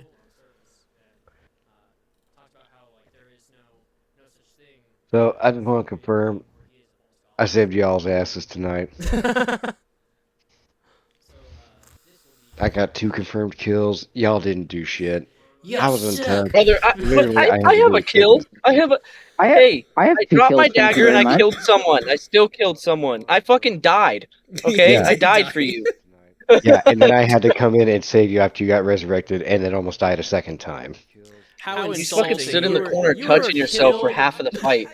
You were killed by I a was parasite. Or I'm just gauging to see exactly how much effort I need to put in to make sure you fucks stay alive. And you determined not enough. No, I determined I think I put in just enough. Just Once I saw the outcome of what happened if I didn't intervene. Yeah, this book that's been given to you guys, by the way, just for context, it's basically like there was a scribe who wrote this book, and it was only him and him alone who wrote this book, and he actually watched like the entire downfall of the old god and the rise of Lucifer's domain and everything. He watched everything transpire, and he saw all the truth for what it was because he was there. And then Blasphemy. throughout the book, it's like little added pieces here and there. It's handwritten. Basically, it's like his research. He's scribed all the information that he could find, and at the very last page, you'll see that it kind of leads off with a piece of what looks like some kind of leathery material. Almost maybe like it could be skin, whether it could be human, angel, or otherwise. It's not known, but it's in this on this little piece that's basically been like borderline glued to the page. I mean, it's not literally the original copy, by the way. You guys are getting like a duplicate copy, but just roll with it. But on the back, the last page, it's got has a final message that doesn't complete. It's like it's missing information. Let me scroll down here. That's the wrong thing. And so once it lets me scroll down, oh, it's not gonna let me. Cool. It's about 6 pages or 5.5 pages. But the rest of the line at the last line, as far as like the translation goes, it's like basically the prophecy of the ninth light. It's the prophecy that the armies of Lucifer do not wish for anyone to see. It's basically the true prophecy as it is understood by the Covenant of Ash. Now, The defier of the false king is the vessel meant to free the true God. Yep. And so it's believed that after you guys have met Iblis, and you all have heard stories of the one who fought against Lucifer, but you guys didn't know that he was actually a real thing. You guys thought it was just rumor and just legend, but realistically he was actually like the guy who defied Lucifer. And you guys are starting to look around and you see that with all the angels, demons, and mortals alike working together, and with the embodiment of light and shadow together, you're seeing that this isn't just a myth. This isn't just legend. He actually was a person, and he is here today. And so the translation has essentially led us to believe that the one who has fallen was Iblis himself, and that the prophecy is of himself. So that's the belief that they have as of right now. And the very last page is just like where the final piece where it says these prophecies found in hell are but part of the prophecy. The 9 hells contain most, and then the rest of it is just completely gone as there's blood like blood streaks as if his hands were trying to get the last of the page written out in time, fingerprints on the page, burn marks on the edges. The rest of the page completely just burned away, and nobody knows exactly what the rest of it is. But you guys know just by reading it that there's much more to this prophecy than you even realized. Question. Sure. Would my character would have been in that war due to my my standing as a fallen warrior? No. Or was that before my time? This was before your time. This war occurred about 1,000 years ago. This war, the reason why Iblis is alive is very confusing. Nobody really knows the full story. There are people who do know the full story, but you'll have to carry on before you actually get to know who those people are and what exactly they have as far as information goes for how to get that. Okay. So, all right. So here's the information that I'm, I guess, going to remember the most, and tell me if I'm wrong on anything. So, Iblis is a fallen general, and you're seeking to free the world from the false light. correct. The Ashen Covenant is a secret organization. They fight in secret, and they stay hidden beneath the Shining Empire. Yep. The Radiant King, or Lucifer, right? Yep. He rules the Shining Empire through angels, propaganda, and fear. Essentially. The Ashen Covenant. Okay, and there's a prophecy that somebody, the vessel will ignite the true God's return. Yep. Gabriel must be found or broken. Yes, he is. Right, because he's like the first part to the king's undoing. Yes. Okay. Okay, I get it. Okay. Oh shit. And then we can identify members of the covenant by the symbol of ash and the Deather charm or Dather charm. Essentially, yeah. Okay, sweet. And basically, like, if there's anyone who's wearing darker attire, it's gonna make you be like, I wonder about that person. Because it is pretty much seen as, like, the way that Lucifer rules is through extreme tyranny. Anything that is seen as, like, dark or shadow or anything is immediately questioned. There is no ifs, ands, or buts about it. Oh, shit. I gotta go. My fucking alcohol's here. I'll be right back. Alex. Yeah. What? You sneaky motherfucker. What? Mm. Oh, shit. I gotta go. I'm just realizing from what Zeek said and comparing that to our last conversation that we had, I'm putting 2 and 2 together about what you meant, and I'm. Well, I'm curious. Okay. About your theory. We'll have to see what happens, won't we? Okay. We'll see. And comparing that to our last I told you, I'm going to try and kill you guys. about what you meant, and I see what you're cooking there. See what? Okay. I see what you're cooking. Okay. We'll see. It's gonna be a spicy meatball. It's a spicy meatball. Yeah, we're gonna have a lot of fun with this. I mean, basically, we haven't even touched the surface. Like, that fight took longer than I anticipated it would, which honestly is fine by me. Fights always take the longest. Yeah. God, my throat is acting weird. Hold on. I mean, I'm not saying that like side conversation and like going out and buying materials and getting quest stuff. I'm not saying that doesn't take a lot of time too, Yeah, it does. but like when you have a lot of people and a lot of creatures, like battle takes a good chunk out of this session. Yeah, I added the battle because I meant to do it sooner. But I really wanted to just kind of bring it like I really add some thought more fight to it. Like even though it was simple and fun, I didn't want to kill you guys too easily. And I really that was thought we taking were too gonna much. fight the guards. That was the plan.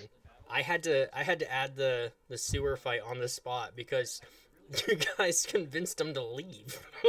I really thought. I was like, all right, so much for that idea. I made them like low level Well, and everything. I was trying to intimidate him.